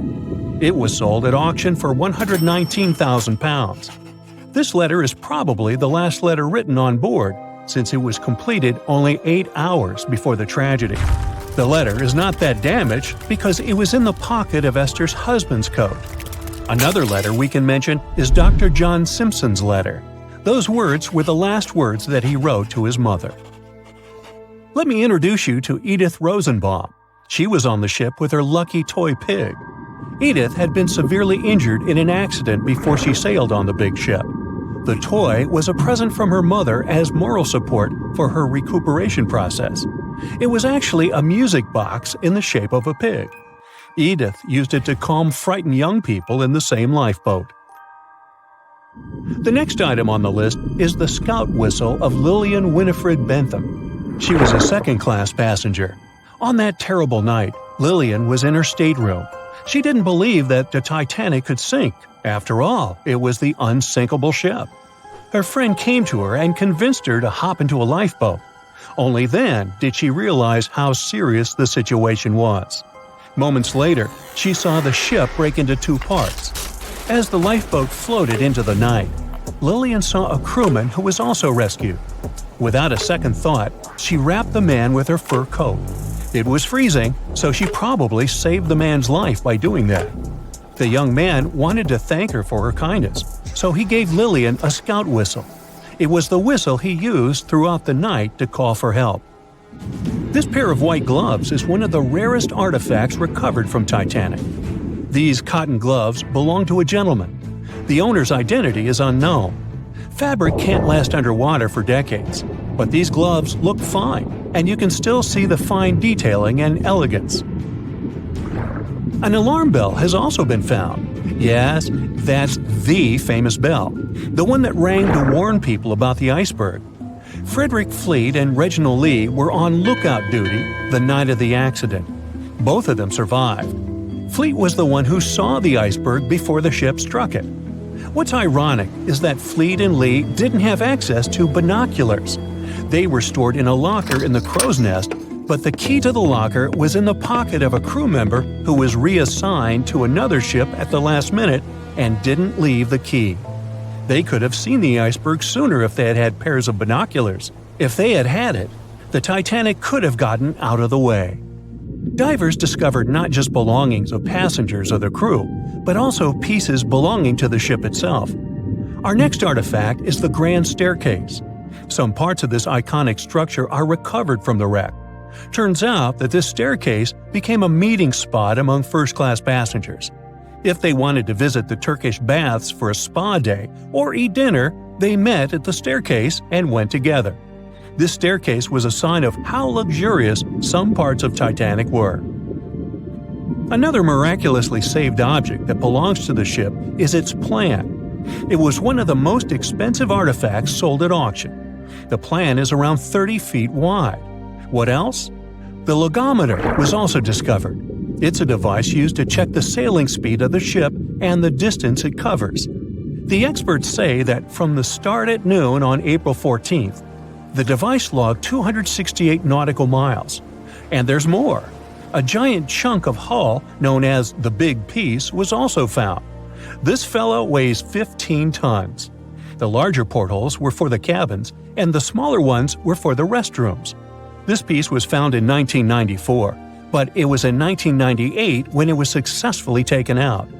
After all these years spent underwater, it was swarming with sea life.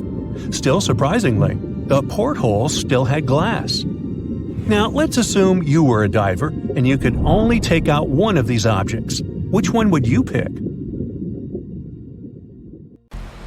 Over a century ago, the Titanic struck an iceberg and sank to the bottom of the Atlantic Ocean. Of the 2,240 people on board, only around 700 survived. Since then, the tragedy has been the subject of endless movies, documentaries, and books. And though we've learned a lot about the ship and many of the people on board, we hardly know anything about the iceberg responsible for the catastrophe. especially anything concerning its size. But maybe we can find some clues. The Titanic was constructed by the White Star Line as part of its new fleet of passenger liners. At the time, it was the largest ship ever built, and it lived up to its name. The ship was 883 feet long, equal to 2.5 soccer fields placed end to end, and 175 feet tall, which is close to 10 giraffes standing on top of one another. From the waterline to the deck alone, the boat was 60 feet high. That's close to the height of a 4-story building. The Titanic was big enough to have veranda cafes, a restaurant, a reading and writing room, a Turkish bath, a gym, and squash courts.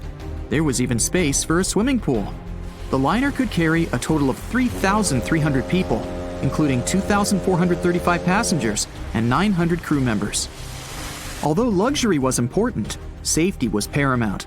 The Titanic had been designed to have 16 watertight compartments below its deck. If the ship's hull was somehow compromised in an accident, up to 4 of these compartments could take on the water, while the remaining 12 would keep the ship afloat. Philip Franklin, vice president of the White Star Line, said this was what made the ship truly remarkable.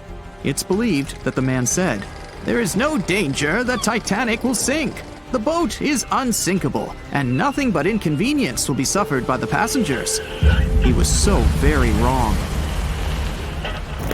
The ship left England for its first and last voyage on April 10, 1912. And all it took was a single iceberg to bring that mighty vessel down. Icebergs are fascinating.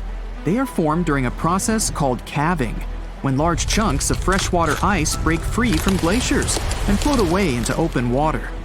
They eventually melt away and disappear. In the northern hemisphere, the majority of these icebergs come from Greenland. In the south, they come from Antarctica. What you see on top of the water is only a small portion of an iceberg. This is just the tip. Most of it, up to 90%, is hidden under the water. Only when you examine pictures of the entire thing can you truly appreciate how massive icebergs are. It's the part of the iceberg you can't see that is often the most dangerous. Beneath the waves, it can have jagged edges in random places. A ship can easily get too close without realizing it, resulting in serious damage to the bottom of the boat. And it's not just big icebergs you have to watch out for. Smaller ones, which are more difficult to spot, can prove to be just as dangerous.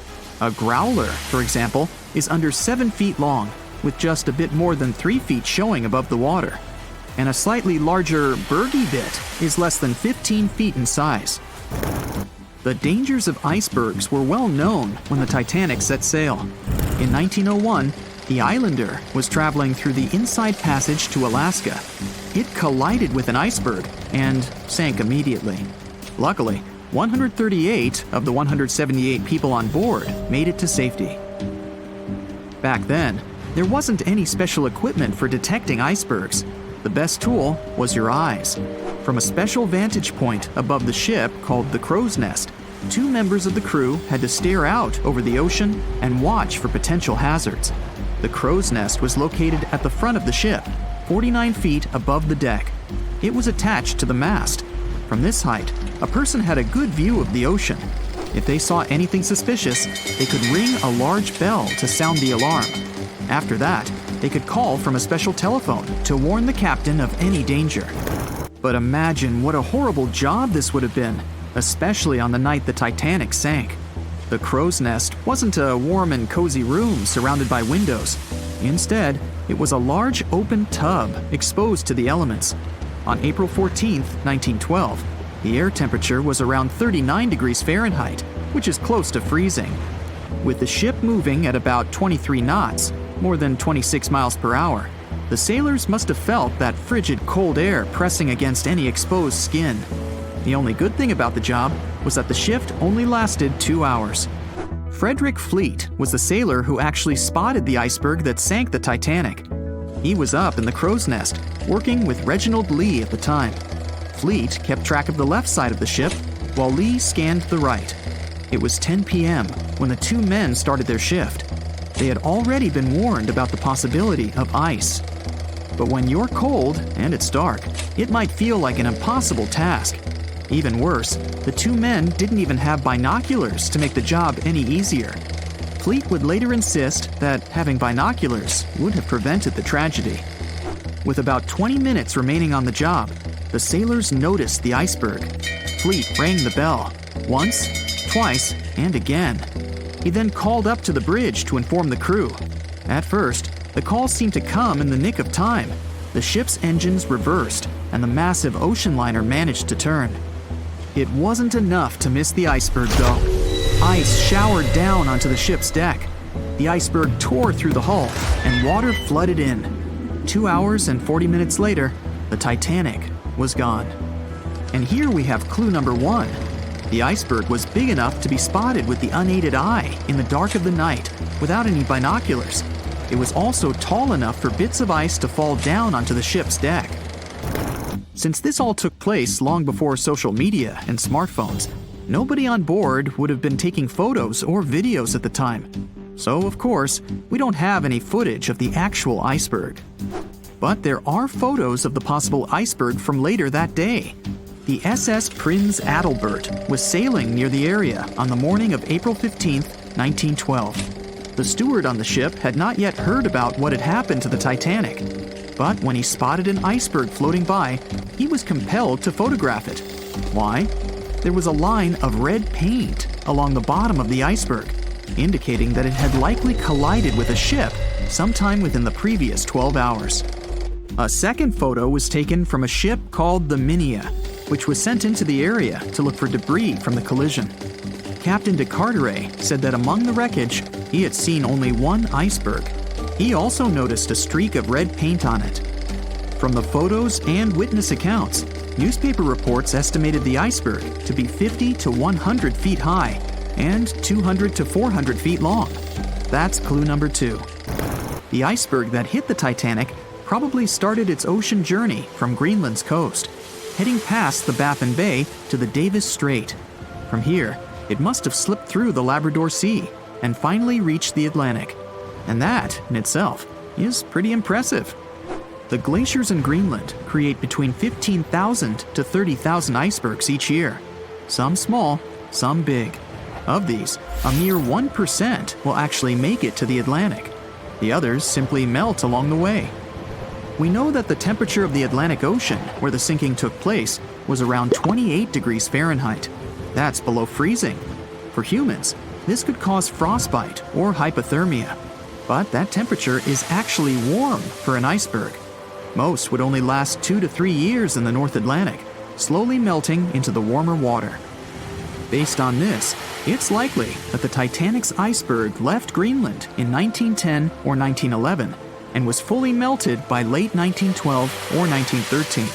But since it did make it to the Atlantic and managed to cause significant damage to the ship, we have clue number 3. We will never know for certain the size of the iceberg from that day, but we do know that it definitely wasn't a growler or a bergy bit. Both those types of icebergs are much too small. And if the ice was indeed scattered across the deck during the collision, the iceberg must have been a little taller than 60 feet. The newspaper estimates are probably as close as we're going to get. The iceberg that took down the Titanic was indeed a formidable one, and icebergs are still a threat. As recently as 2007, the cruise ship Explorer struck one and sank in Antarctica's Weddell Sea. Luckily, everybody survived. The International Ice Patrol was created in 1914 following the Titanic's sinking. The organization is still in operation today, made up of representatives from several countries. Using airplanes and radar, the patrol locates and tracks larger icebergs, making the information available to anyone who needs it and preventing more ocean tragedies in the process. Can you guess how many theories of the Titanic's sinking exist? Right, loads, including a theory of my own, which I'm going to share with you today. And then you can decide which one seems most likely to you. One Piece theory. The very first version of the events was the One Piece theory. It's very simple and basically claims that the sinking happened without any breakups. 2:15 a.m., the ship collides with an iceberg. 2:18 a.m., the lights go out. The ship reaches an angle of 45 degrees and then quickly begins its final plunge into the ocean depths. 2:20 a.m. Only about 3 minutes later, the RMS Titanic disappears under the surface of the ocean for good. The liner doesn't break, it just goes down as a whole piece. Of course, this can't be true. In April 1912, the Titanic was not only the largest ship in the world, but also the largest ship ever built. It's hard to believe that such a heavy vessel could have gone down without breaking. That's just impossible. Well, I mean, you can't blame the theorists. Before we found the wreckage, there were no other theories. Wait a minute, or were there? The day after the disaster, the survivors gave their interviews. They talked about what had happened, and some of them claimed that the ship had actually broken in two when it had been flooded. For example, Jack Thayer, a 17-year-old boy, outlined the sinking as he remembered it, and L.D. Skidmon drew a sketch based on his description. The picture clearly showed the ship breaking in half. But no one believed Jack or other witnesses. There was no evidence, so their claims were received with a grain of salt. But in 1985, things changed. First, breakup theory. That's when Robert Ballard found the wreckage of the Titanic in the depths of the ocean. When people saw the wreckage, it became clear that Jack and the other survivors had been right. The Titanic did indeed break in two when it sank. So it's time for a new theory. 2:15 a.m. The keel breaks, the starboard list eases, and the hull continues to bow and crumble. 2:17 a.m. The galley sections break off. The towers immediately drop under their own weight. The lights go out. The stern is pulled into the air. The bow breaks off and starts sinking. The aft is barely hanging on to the starboard side of the stern section superstructure. The stern section slowly lists over to port as it begins sinking again. It rises up one last time and pivots in a semicircle as it sinks. It all sounds pretty convincing, right? But people began to find plot holes in this theory. For example, the Titanic couldn't have held together until it reached such a high angle. The breakup would have had to begin much earlier. This only meant there was still a vast field for research and speculations. So people started to come up with their own possible scenarios. How about we look first at the ones no one likes? V-break and Aaron 1912 V-break. According to the first breakup theory, the Titanic reached a high angle, and the weight of its unsupported stern caused it to crack from the top down. But it's physically impossible. So, are there any other ideas? In 2006, Roger Long, a naval architect, decided to research a so-called V theory. 2:17 a.m. The breakup begins at a shallow angle, perhaps as little as 11 degrees. The upper structure fails and starts to crack. At this moment, only its double bottom is holding the Titanic together, but it starts to bend under the strain too, failing the ship. Water is pouring through the crack. It increases the weight in between the two sections, bending the Titanic the other way and pulling it into shape somewhat resemblant to the letter V.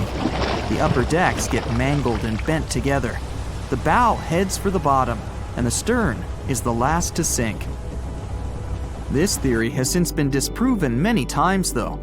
Roger Long believed it because the broken edges of the upper decks in the Titanic's bow section were all mangled and crushed. However, we have learned that it happened because of the so-called hydraulic downburst, the force of the water crashing into the deck as the Titanic hit the ocean floor. Another V-break theory states that the bow had risen out of the water after the break. This theory was mainly peddled by one former Titanic enthusiast. But not only has this theory been proved to be physically impossible due to the bow's incredible mass, it was also inspired by incorrect information. Remember Jack Thayer? Well, it was based on his sketch and the words of a couple of passengers. But the truth is, none of them had ever seen the Titanic break down like this. Jack himself even stated in an interview that the sketch was completely out of context to what he had actually seen. It was drawn by a passenger on the Carpathia, the ship that received the Titanic's distress signal and came to its aid. It couldn't be used as evidence. Now that we know this, let's move on to the theories that most people believe in. James Cameron's banana peel theory. Who hasn't seen the legendary movie about the Titanic, right? It became the leader of the 70th Academy Awards ceremony in the number of nominations and awards, and deservedly so. But did you know that James Cameron had been interested in the Titanic for many years and studied the ship's history? His books and research are very detailed, and he even came up with his own version of the events. It's called the banana split theory, and this is actually what you could see in the movie. Here's how it goes. The Titanic reaches a 23-degree angle and fractures down to the keel.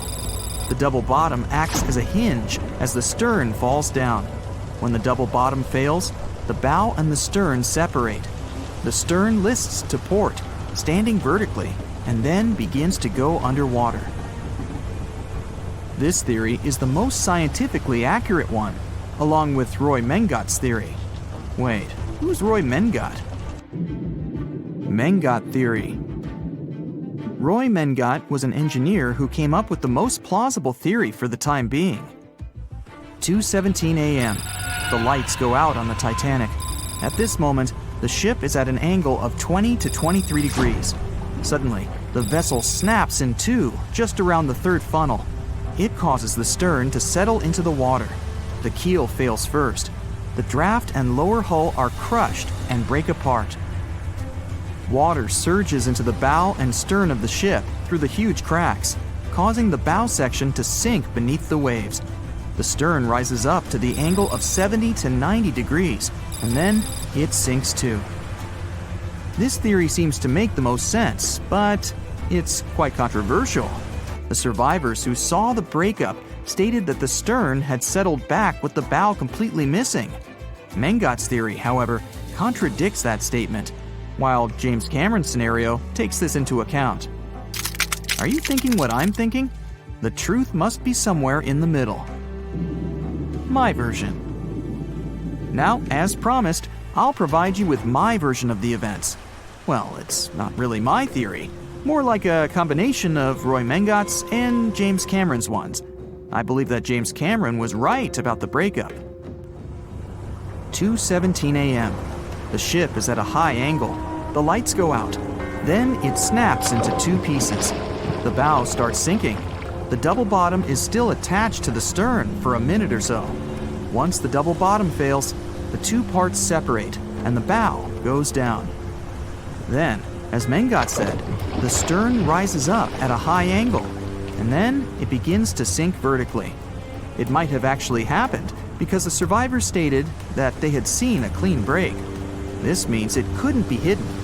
And they had also seen the stern staying vertically in the air for a long enough time, probably a few minutes, before disappearing. Anyways, all of these are just speculations. Regardless of how the Titanic broke apart and sank, it was a great tragedy. It's already been 110 years since the Titanic collided with an iceberg and sank. Did you know that in 2022, the Blue Star Line Company is completing the construction of an exact replica of the Titanic? Called the Titanic II liner, the ship will be sent sailing along the same route with 2,400 people on board. Let's hope that everything goes well for them. They said it was the most technologically advanced ship. They said it was unsinkable. And when it sank, they made a movie about it. These were the main reasons why the Titanic disaster became world famous. But unfortunately, this is not the only large-scale shipwreck. And sadly, there have been cases much worse than the tragedy of the Titanic. One of them occurred on April 27, 1865. The Sultana steamboat carried passengers and cargo daily between St. Louis and New Orleans. It was a pretty large wooden boat with 3 decks and was 260 feet long and 70 feet wide, almost twice the size of a basketball court. The ship could carry about 350 passengers, but on that unfortunate day, more than 2,000 people were on it. On April 23rd, she was making a routine voyage from New Orleans when it broke down. Something was wrong with the boiler, so the vessel docked in Vicksburg for repairs. At the port, the ship's captain, James Cass Mason, found out about an excellent opportunity to earn a lot of money. All he needed to do was to transfer a large group of former prisoners to the north. The captain agreed to do it, but the problem was that the boiler required a lot of time to repair. Mason was afraid that his competitors would take the job, so he decided to sail despite the malfunction the ship had. He patched up the holes in the boiler instead of a big repair and invited all the ex-prisoners on board. So, there was a broken boiler, an excess number of passengers, a lack of lifeboats, and not the best river conditions. Also, the captain refused to send the ex-prisoners to the hold, so they were all with ordinary passengers. There were strong chances for a shipwreck, but the greedy desire to earn more money was stronger. The Sultana went on a voyage and sailed up the river for 2 days. At this time, one of the biggest Mississippi floods in history began. The river overflowed its shores because of the flood, with the water level rising several feet. All the trees on the shore disappeared, and only the tops were sticking out of the water. The ship sailed opposite this powerful current, making the boiler work too hard. On the evening of April 26th, the Sultana arrived in Memphis, Tennessee, and they loaded even more, 120 tons of sugar and 200 passengers. She got incredibly heavy. Around midnight, the ship continued its dangerous journey. The captain sailed to barges to load a shipment of coal. At 1 a.m., the vessel left the barge. At 2 a.m., the broken boiler, unable to withstand the load, suddenly exploded. The Sultana was just 7 miles north of Memphis. Few people survived that day. The problem was that passengers trying to escape from the fire jumped into a cold river with a strong current. The Sultana disaster is considered the most tragic shipwreck in the history of the United States. The exact number of those who didn't survive is still unknown. According to various sources, this number was from 961 to 1,800 people. Don't be surprised that almost no one knows this story. There were many more survivors in the Titanic tragedy, and everybody heard about it. But the Sultana sank during one high-profile event. 12 days before the shipwreck, the country lost Abraham Lincoln. People hadn't yet recovered from this news, so no one paid much attention to the tragedy of the Sultana. Many catastrophes happened quite recently by historical standards. One of them occurred in 2002. The ferry La Jula was a Senegalese vessel. The ferry sailed twice a week, mainly along the coast of Dakar, carrying passengers who traded mango and palm oil. It made daily voyages and never faced severe problems thanks to modern rescue equipment and good repair service. But one day, the ship's crew discovered a malfunction and sent the boat to port. For almost a year, La Jula was in a non-working condition, awaiting repairs. But it didn't get high-quality service. After poor maintenance, the ferry set off on its last voyage.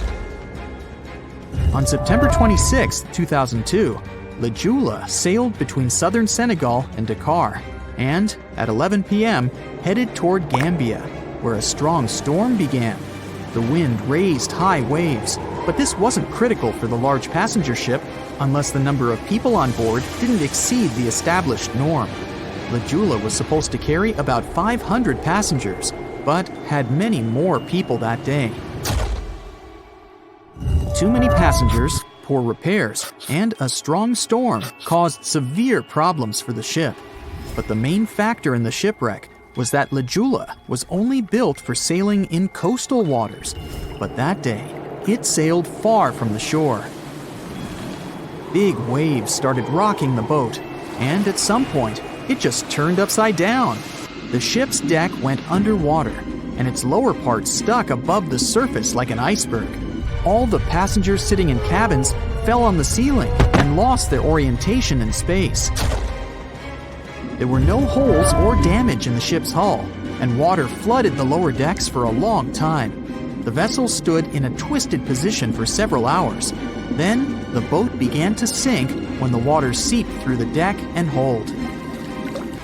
The ocean was warm, but no one came to save the passengers. People had to wait almost 4 days to be rescued. Unfortunately, only a few managed to survive. The Philippines is a very dangerous area for ships.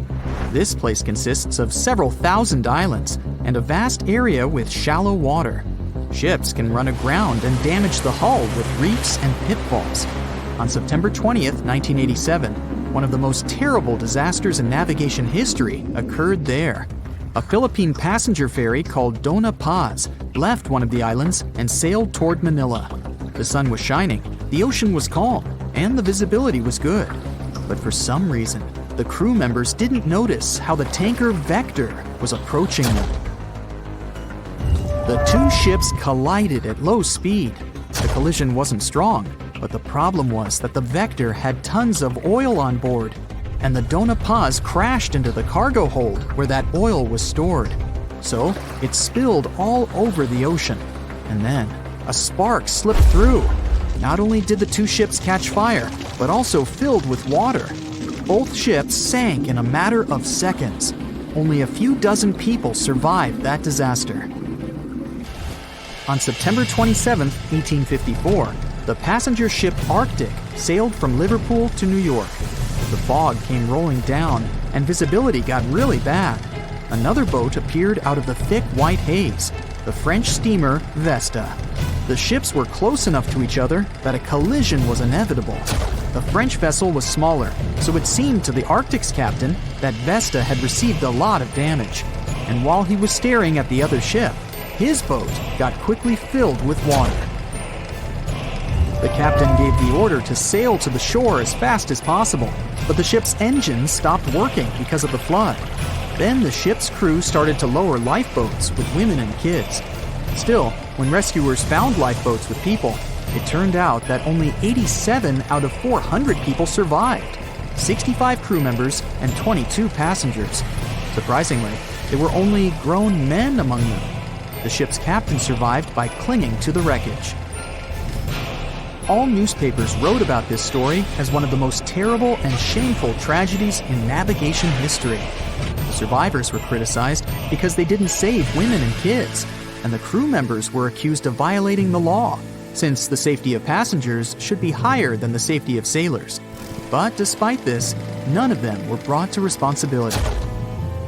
Unfortunately, shipwrecks still occur to this day, but fortunately, there are fewer of them than before, thanks to modern navigation systems and radar.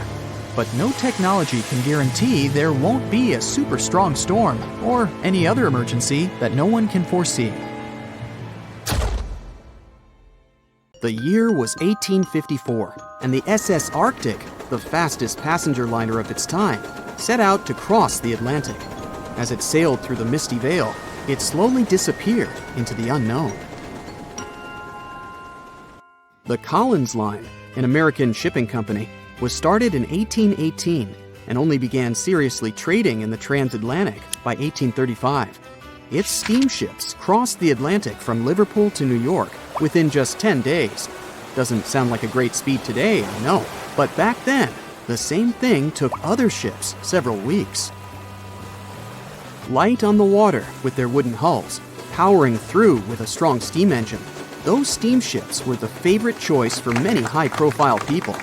What could go wrong with such an advanced ship, they thought. This reminds me of some other ship everyone believed to be unsinkable. But anyway, back to the Collins Line. It grew to be a serious contender on transatlantic routes, with only one other competitor, the Cunard's Line. It was a British company also aiming to be the main force through the Arctic Passage. In 1835, the company received a new ship that traveled to Liverpool and came back to New York with the largest cargo ever at that time. From then, the Collins Line was steadily growing. It seemed like there would only be future successes for it. Unfortunately, their lavish ships became costly to run with the amount of coal used. Massive power along with weak wooden hulls meant they needed many repairs after each voyage. So, every trip ended up being expensive. But since the ships were safe and had a great reputation, people were willing to pay the price, and the company was definitely not in crisis. They had achieved something no one had managed to do before them. Like I told you, Their ships crossed the Atlantic in a whopping 10 days, and Edward Collins, the owner, was very determined to maintain the pace. Their 5 ships easily outran the Cunard's line of only 3. With this great praise, it provided more attention. Though the Cunard's ships were slower with their iron hulls, they believed there was still profit, regardless of how slowly they sailed. Among Collins' ships, the Arctic, the third of them to be launched, was the largest, reaching 284 feet long, with 2 side-lever steam engines, each with 1,000 horsepower. The paddle wheels made 16 revolutions a minute when at full speed. At the time of its launch, the press called it the most stupendous vessel ever constructed in the United States. But glamour and fame couldn't avoid what would come next. On the 27th of September, the Arctic was on its journey from Liverpool to New York, continuing a speed pace through the thick fog. It's possible that by that moment, after 4 years of record-breaking trips, the crew became overconfident with their sailing and the ship. Going only 50 miles from Newfoundland, they carelessly continued through the fog with no radio contact, sonar, or any other form of identifying objects, equipped only with Morse code. A smaller ship, the SS Vesta, which operated as a fishing vessel, often worked around Newfoundland. It was passing through the same path as the Arctic and crashed into its side. Shocked by the collision, the captain of the Arctic offered help to the much smaller Vesta, but it was soon clear that the damage that seemed minor on the Arctic was far worse. Beneath the waterline, a hole was letting water into the hull. The cost of the much faster wooden hull now seemed less valuable. They steered toward land, trying to plug the holes, but they weren't doing so well, and the seawater continued to pour in, filling up higher and pushing the ship down. And finally, once the engine room was full, it put out the boilers, taking away the massive power the Arctic was once legendary for. They moved slowly until coming to a complete stop. The ship continued to sink, and the order was to abandon it. At the time, maritime law allowed for the Arctic to carry only 6 lifeboats, only capable of saving 180 people. The crew and some of the passengers managed to push their way aboard and took most of the seats on those boats. Things were pretty wild, and everyone forgot about their manners, not letting the ladies and the youngest ones board first. It took 4 hours for the Arctic to sink. 150 crew and 250 passengers were on board. Those that weren't able to find a lifeboat made a desperate attempt to build their own rafts from parts of the ship. 2 days later, only 3 boats made it safely to the shore. The other 3 were never found. Believe it or not, the rescue party also saved some people that had been clinging to the wreckage for 2 days. Unlike the crew, the captain went down with the Arctic, but amazingly survived. He would be only one of 85 people that made it, out of the 400 on board. When the news arrived 2 weeks later, the public responded with great sadness to the losses. Great anger soon followed towards the poor safety measures in the crew. The press published demands to change the laws for more lifeboats. It only made sense to have enough for every person on board a ship.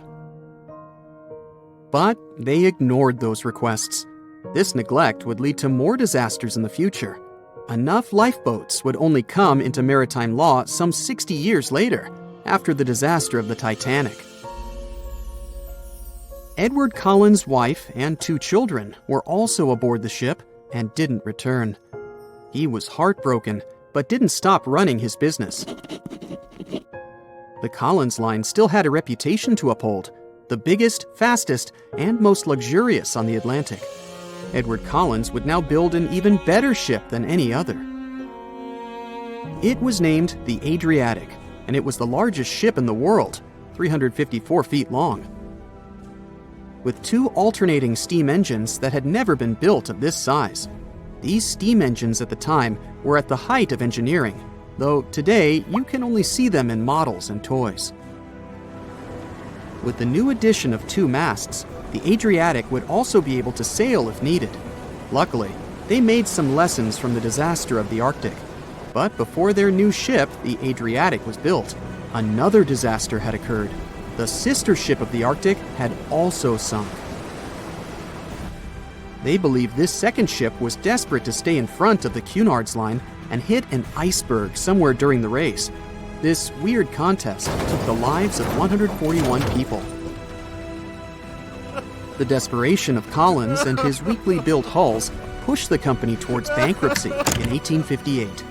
The newly built Adriatic, costing over $1 million, had only made one voyage in the end. And even that voyage was considered a disaster. The ship collided with a tugboat. It still managed to finish its maiden voyage at a suitable time. After the company had gone bankrupt, they had to sell the ship for only $50,000. They removed the great giant engines, replacing them with only sails. Although it was once the greatest ship on the high seas, it was only 30 years later until it was abandoned, labeled irreparable, and anchored in a river. The other remaining ships were also sold and only used for parts.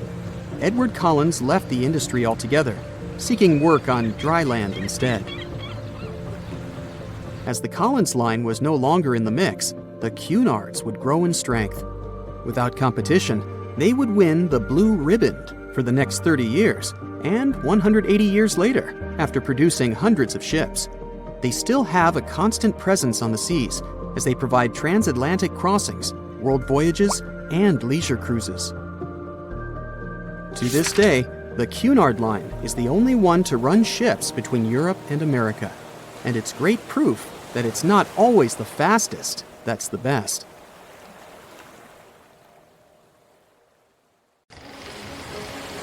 It was 11:39 at night when the Titanic's lookout shouted, "Iceberg, right ahead!" Swift action on the bridge to reduce speed and change the ship's course didn't help, and you already know how the story ends. Since then, we've regarded what happened to Titanic as a once-in-a-lifetime event. Is it, though? The Titanic sank in 1912. Forget about fancy GPSs or weather satellites. At the time, ships were responsible for warning each other about the location of icebergs, like a "hey man, trust me on this" situation.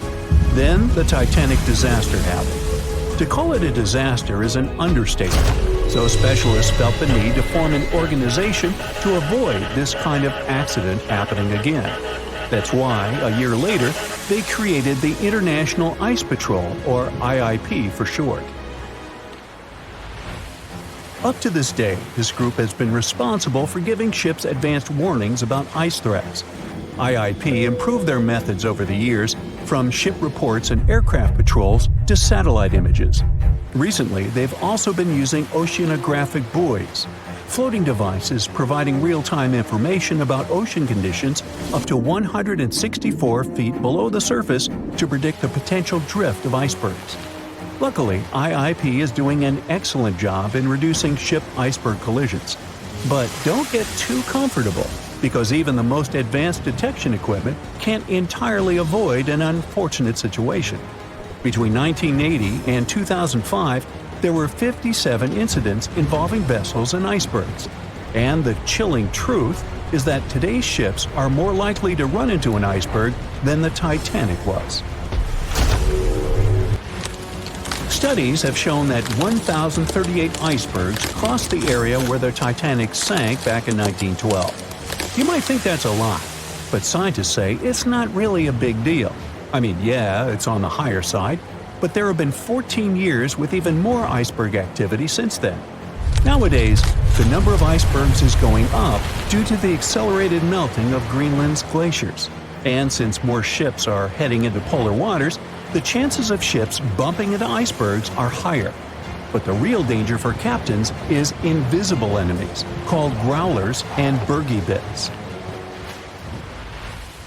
Growlers are these small icebergs that can be the size of a regular door.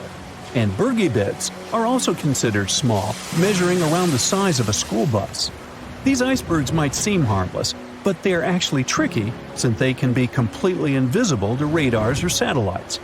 Let's see what happens when a modern cruise ship as big as the Titanic hits one of these small icebergs.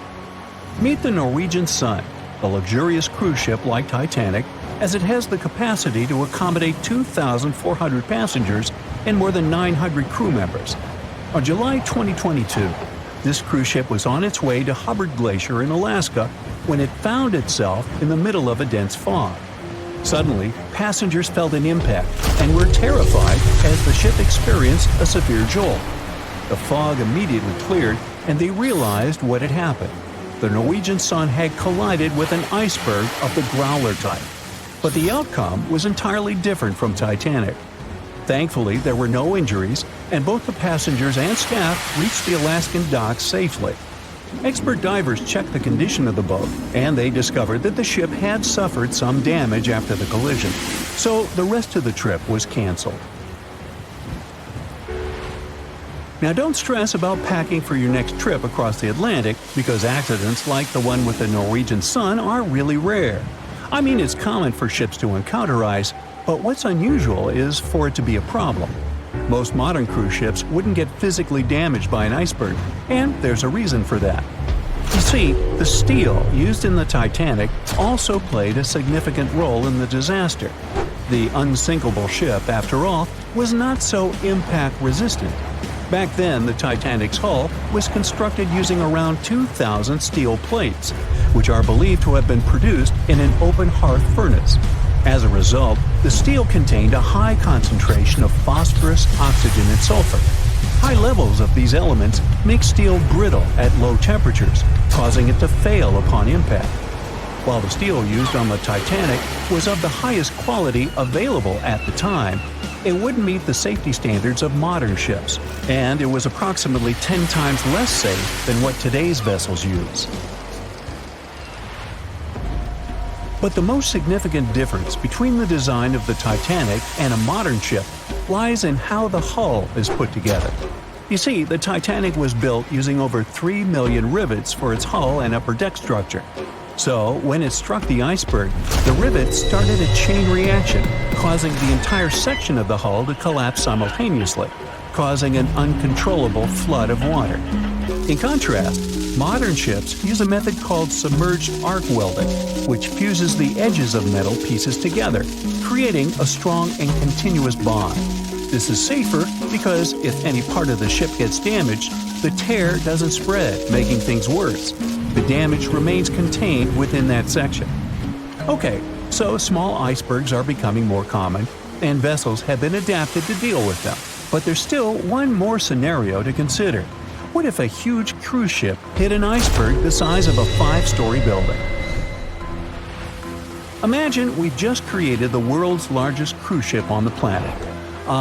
Let's call it the Bright Seaside. Our floating resort is massive, 4 times the size of the Statue of Liberty. It's longer than the Titanic by 318 feet and carries about 3 times more passengers and crew. And just like the Titanic, our fictional ship can cruise at a top speed of around 23 knots. Now, picture this scenario. The Bright Seaside is cruising at full speed in freezing waters. It's the middle of the night, and the captain doesn't realize that all the iceberg detecting equipment on board isn't functioning. It stopped working 3 days ago. It's very foggy out there, and the lookout also fails to spot a 45-foot tall iceberg.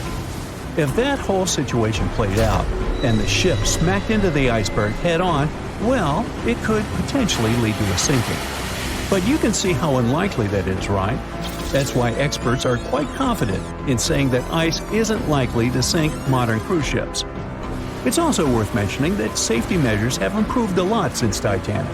A modern large vessel can take days to sink, which provides enough time to keep everyone safe. Crews are definitely better prepared to handle evacuation procedures, and passengers should also go through safety training before cruising.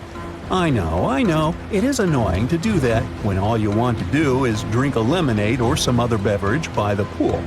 But, all these safety tips are what saved the MS Explorer from becoming a modern Titanic. You see, back in 2007, all 154 people on board this Antarctic cruise ship managed to get into lifeboats after the ship hit an iceberg. Now, imagine their panic as they waited for help for 4 hours. The crew did an excellent job in keeping everybody safe, no doubt. But a report that came out 2 years later said that the MS Explorer accident had happened because of the inexperience of the captain, who had pushed the ship too fast into a wall of ice in the freezing waters of Antarctica. That means that no matter how much tech a ship's got or how fancy its materials are, if you've got a careless captain and a crew that doesn't know how to handle an iceberg hit, yep, a disaster similar to Titanic could happen again. But hey, you shouldn't stress over it. Trust the professionals and keep in mind the odds. In the last 30 years, the MS Explorer was the only cruise ship that sank thanks to an iceberg, and everyone survived. So kick back and enjoy your sea vacation. The cause of the Titanic crash was an iceberg, or so we've always been told. But new research has come to light that debunks this theory. On April 15, 1915, Titanic, the biggest ship of its time, completely disappeared under the ice-cold surface of the Atlantic Ocean. It's hard to believe that such a massive and expensive creation could be destroyed by one simple iceberg, right? Well, recent findings suggest that the real cause of the disaster was a fire, not an iceberg. For over 3 decades, journalist Sinan Maloney has dedicated himself to studying the sinking of the Titanic. During his research, he made a significant discovery that shed new light on the well-known story. Maloney discovered a massive black spot on the hull of the Titanic, which measured an impressive 30 feet in length. He found it thanks to an unpublished album of photographs that showcased the construction and preparation of the ill-fated ship's first and final journey. Can you believe that most probably the fire on the Titanic had been burning at extreme temperatures for 3 whole weeks before anyone noticed it?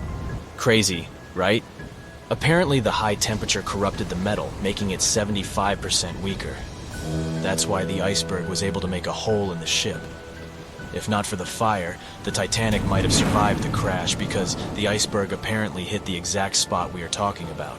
And this is only one link in the chain of incredible coincidences that brought the Titanic down.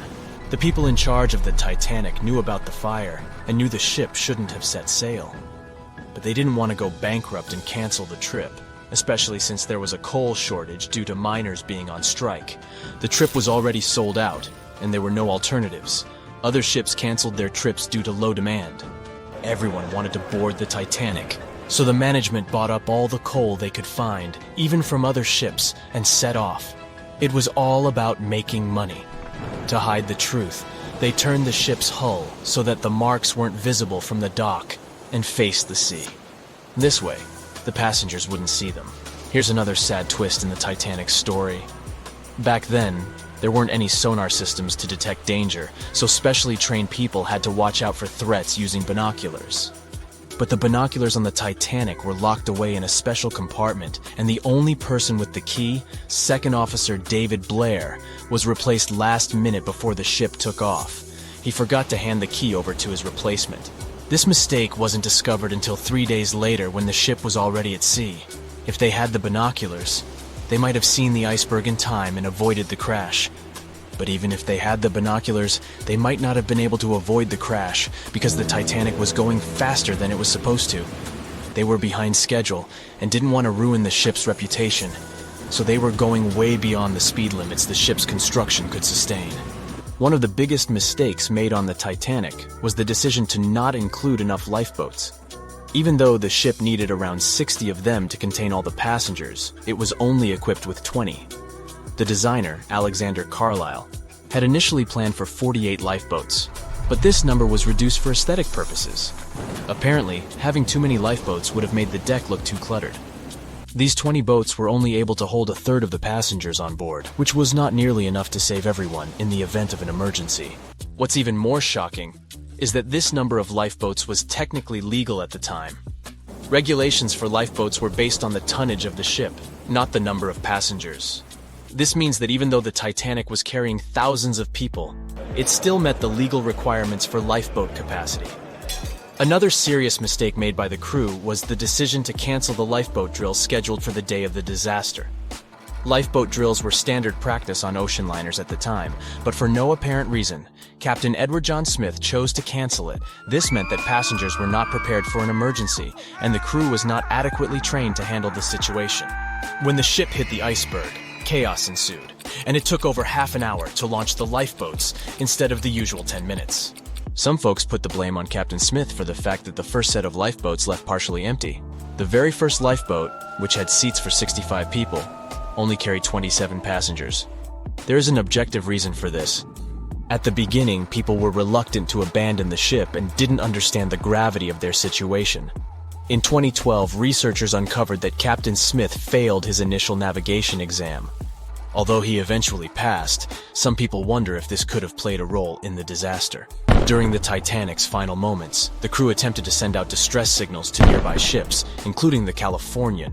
However, the Californian failed to respond to the flares shot into the sky, and the captain ultimately lost his job as a result of this negligence. However, recent research has exonerated the captain and proved his innocence. It turns out that light refraction, caused by layers of cold air below warmer air, created mirages that distorted the signals from the Titanic. This phenomenon had been observed by other ships sailing in the area and is now believed to be the reason why the lookouts on the Titanic missed the iceberg completely.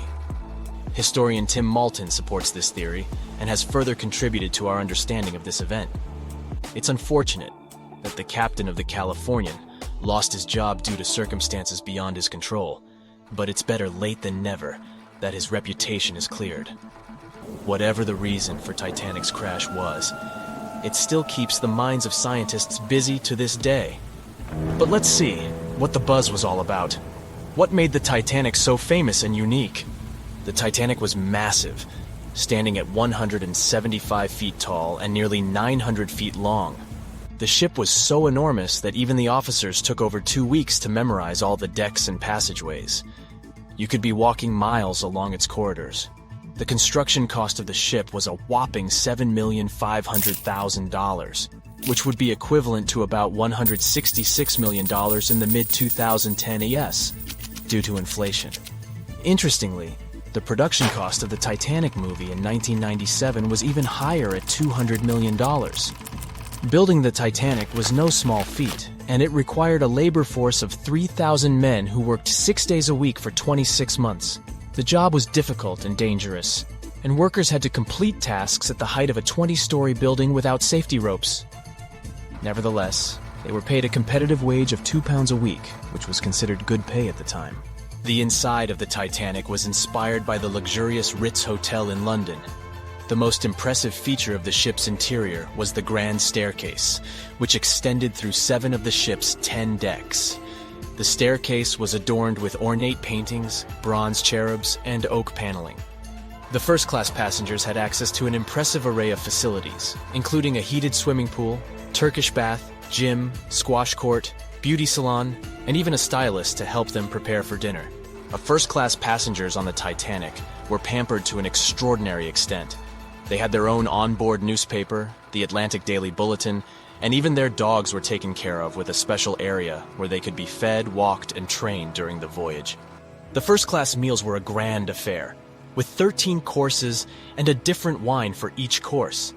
These dinners could last up to 5 hours, and they were certainly something to look forward to. With such opulence and luxury on board, it's not surprising that so many people were eager to take the first trip on the Titanic.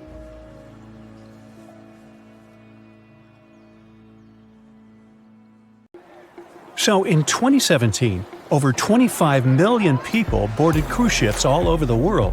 Now, if you're keeping count, that's more than the total population of Greece.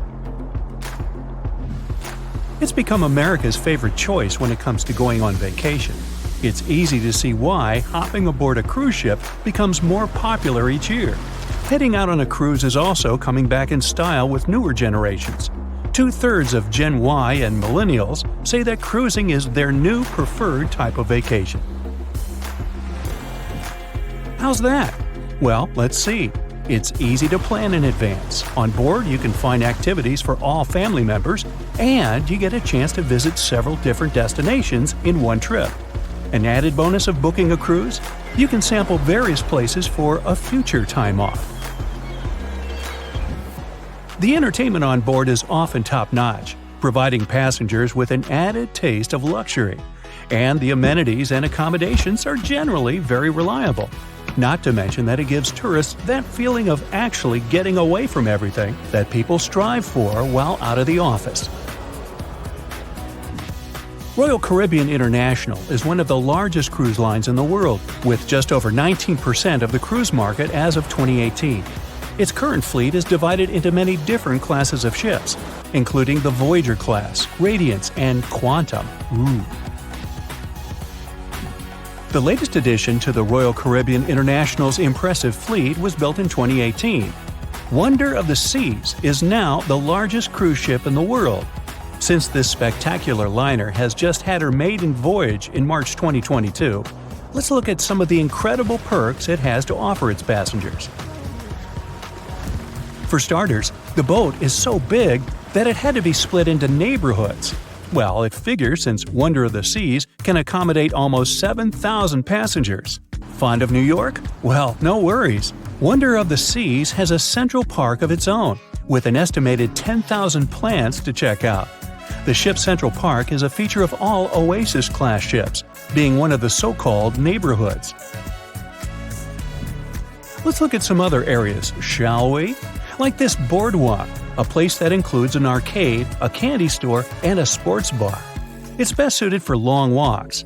There's a pool and sports zone on Wonder of the Sea. These areas feature the ship's numerous pools and hot tubs. There are many activities to check out on the sports court. Then there's the Royal Promenade, or Promenade if you prefer.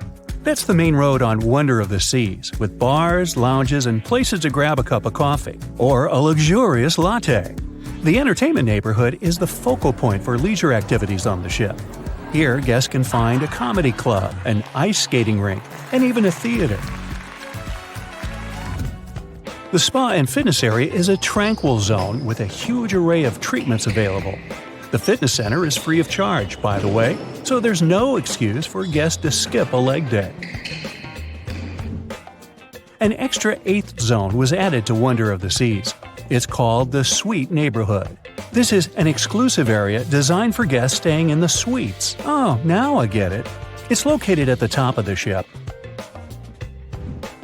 Guests here have designated staff members called Royal Genies. Yeah, if you rub a lamp in your suite, they appear. Nah, not really. The genies are similar to butlers. They can cater to just a few cabins. Of course, the cruise line wants to divert other guests from asking these crew members various questions and taking their time. That's why the genies don't wear name tags in public areas. As for its itinerary, Wonder of the Seas was initially supposed to be homeported in China. But Royal Caribbean decided to move the liner to the United States. In March 2022, the ship started its journey with 7-night Eastern and Western Caribbean itineraries. In May 2022, Wonder of the Seas is scheduled for a trip to Europe, with Western Mediterranean cruises from Barcelona and Rome planned for its guests. Passengers will also be able to visit Palma de Mallorca, Spain, and Capri, Italy. When the summer season is over, Wonder of the Seas is scheduled to return to Florida to offer year-round sailing starting November 2022. And by the way, there is no truth to the rumor that a special cruise only for highly allergic and hay fever sufferers will be called the Wonder of the Sneeze. Nope, not at all. Now, it's hard to imagine a ship so massive that can accommodate so many amenities on board. For example, the Titanic was the largest ship of its time, measuring 882 feet in length. And Wonder of the Seas is not only 1,188 feet long, it's also 36% taller and 34% wider. Speaking of lifeboats, which I am about to, Titanic had a mere 20 lifeboats on board, which was tragically not enough to fit all the passengers after the ship hit the iceberg. But Wonder of the Seas has an even smaller number of lifeboats, 18 to be precise. Sounds weird and dangerous? Well, not really, given that each of these lifeboats can accommodate up to 370 people. It means that all the passengers and crew members, an estimated 8,000 people if fully booked, are going to be safe in case of an emergency. If we could somehow have a race between the two ships, well, Titanic was in fact the faster ship out of the two, beating Wonder of the Seas by 1 knot per hour. Cruise ship passengers today are more interested in the experience rather than the speed of the boat itself. That's why how fast a ship can travel is not an extremely important aspect nowadays. In terms of costs, Titanic cost around $7.5 million at the time of its construction. It's the equivalent of about $200 million today. How about Wonder of the Seas? Well, it cost a staggering $1.35 billion to build, making it 6 times more expensive than the Titanic. How about we compare ticket prices? Well, in this case, the least expensive ticket on Titanic was £7. It's about $1,000 today. The cheapest ticket on Wonder of the Seas is currently $423, but prices may vary depending on the location, season, itinerary, and how much you tip your royal genie. And I know you were going to ask, how about icebergs? Well, Titanic steamed in the frigid North Atlantic, where you had to be on the lookout for those. Wonder of the Seas will be cruising the balmy Caribbean, where the worst thing you can hit on is 17 and blackjack. Oops, busted. Anyway, set side by side with its other sisters from the Royal Caribbean Fleet, Wonder of the Seas is equally as impressive. The company's earliest ships could host about 2,500 people. This included passengers and the staff. Such ships were Splendor of the Seas, Legend of the Seas, and the smallest of them all, Thumbelina of the Seas. No, wait, that should be Empress of the Seas. Oops, my bad. The largest ships in the company's fleet can now house about 9,000 people altogether. That's almost 3 times the size and capacity of the earlier liners. Wonder of the Seas is one of them, as well as Harmony of the Seas and Symphony of the Seas. Are you seeing a pattern here? Yep, if you ever encounter a ship with "of the Seas" in its name, it's safe to assume it belongs to Royal Caribbean. But if it's a can of tuna, it might actually be Chicken of the Sea. Hey, I like tuna. Now, choosing between cruise ships based on their size is like wondering if you should visit your local museum or the Louvre in Paris. It all depends on your preferences. Some families prefer small settings. Others are a fan of large spaces that can provide everything they need. Historically, it's equally as exciting how far we've come in terms of maritime transportation. The SS Royal William, for example, was the first boat to ever make a transatlantic voyage almost entirely steam-powered in 1833. And it was a mere 160 feet long and could house roughly 155 passengers. And if the seas were calm, then they were housed less roughly. Similarly, the first modern megaship in the world was the MS Sovereign of the Seas. Launched in 1987, it was only 888 feet long and could carry a little under 3,000 passengers. Size and capacity are not the single improvements added to newer cruise ships out there. Recent technological developments in artificial intelligence and facial recognition have allowed cruise operators to ensure faster, smoother boarding for passengers. If, in the past, it took from 60 to 90 minutes for all passengers to board a ship, nowadays, cruise ship operators manage to get people comfortably settled in less than 15 minutes. Now, I'm sure you're already eager to book a ticket, but let's look into some of the more interesting activities you can try on board Wonder of the Seas. This way, you'll know what you're getting yourself into. All Royal Caribbean ships have loads of artworks available for their guests to enjoy. But Wonder of the Seas goes above and beyond, even featuring statues of astronauts in key locations around the ship. You'll find the first astronaut looking through the glass at the promenade, while a second one is busy rock climbing at the boardwalk. The third and last astronaut is more of a movie fan. This statue can be found near the movie screen sitting area. Going astronaut sightseeing is proving to be quite the experience among guests. In the areas with no access to sunlight, Wonder of the Seas features virtual balconies. In case of bad weather, guests can still have a feeling of the outdoors, but without having to hide from wind or rain. Teenagers have a place of their own reserved on the ship. There's a special club with a private hot tub, selfie area, games, and comfortable seating. The inside part of this club features a vending machine, an interesting collection of literature, and tables for foosball. Well, sign me up. It was the start of 1912. A giant chunk of ice broke off a glacier in southwest Greenland. The ice was made up of snow that had fallen thousands of years before the event, perhaps as far back as when mammoths still roamed the earth. The iceberg started its journey. It was a huge thing, more than 1,700 feet long and weighing over 75 million tons. It was also a very peaceful chunk of ice. It steered clear of ships and busy transport routes. And then, it somehow floated much further south than other bergs did. Our iceberg was lucky. Others melt long before they get to these low latitudes. Out of up to 30,000 icebergs that drift away from Greenland's glaciers, only 1% ever make it all the way to the Atlantic. Even after melting into the water for months, this massive block of ice was still almost twice as heavy as the Golden Gate Bridge. The iceberg's top part was towering 10 stories over the ocean surface. Several days before our iceberg made it to the Atlantic Ocean, a magnificent ship left port. It was a luxury liner carrying more than 3,000 passengers and crew members. At that time, it was the largest ship ever built. It was the Titanic.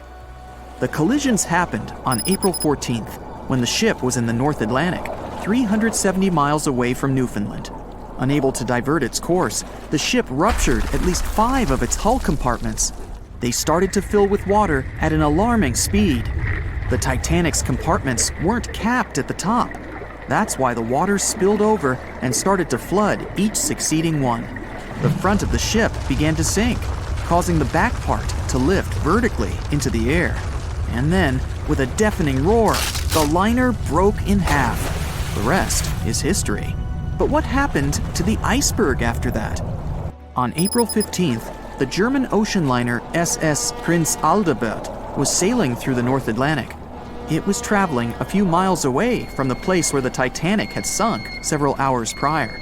The German ship's chief steward, who hadn't learned about the disaster yet, saw an iceberg. What drew his attention was a large streak of red paint going along the iceberg's base. Surprised, the man took a photo of his discovery. He thought the paint meant a ship had hit the iceberg within the past 12 hours. The next person who saw the iceberg and took another photo of it was the captain of a vessel laying deep-sea telecommunication cables. The ship was sent to help in the area where the Titanic had sunk. The captain later claimed the iceberg he'd seen had been the only one in that area, plus the red paint. It wasn't difficult to connect the dots. In 2015, one of these photos sold at auction for over $32,000. And still, experts are unsure whether the image really shows the infamous block of ice. It might be a simple iceberg that had been floating nearby at that time. The great unsinkable ship was gone, sunken to the bottom of the North Atlantic, where it remains to this day. But the iceberg continued on its way, perplexing a few witnesses and slowly melting into the surrounding water. It would vanish completely before the end of the year. That's it for today. So hey, if you pacified your curiosity, then give the video a like and share it with your friends. Or if you want more, just click on these videos and stay on the bright side.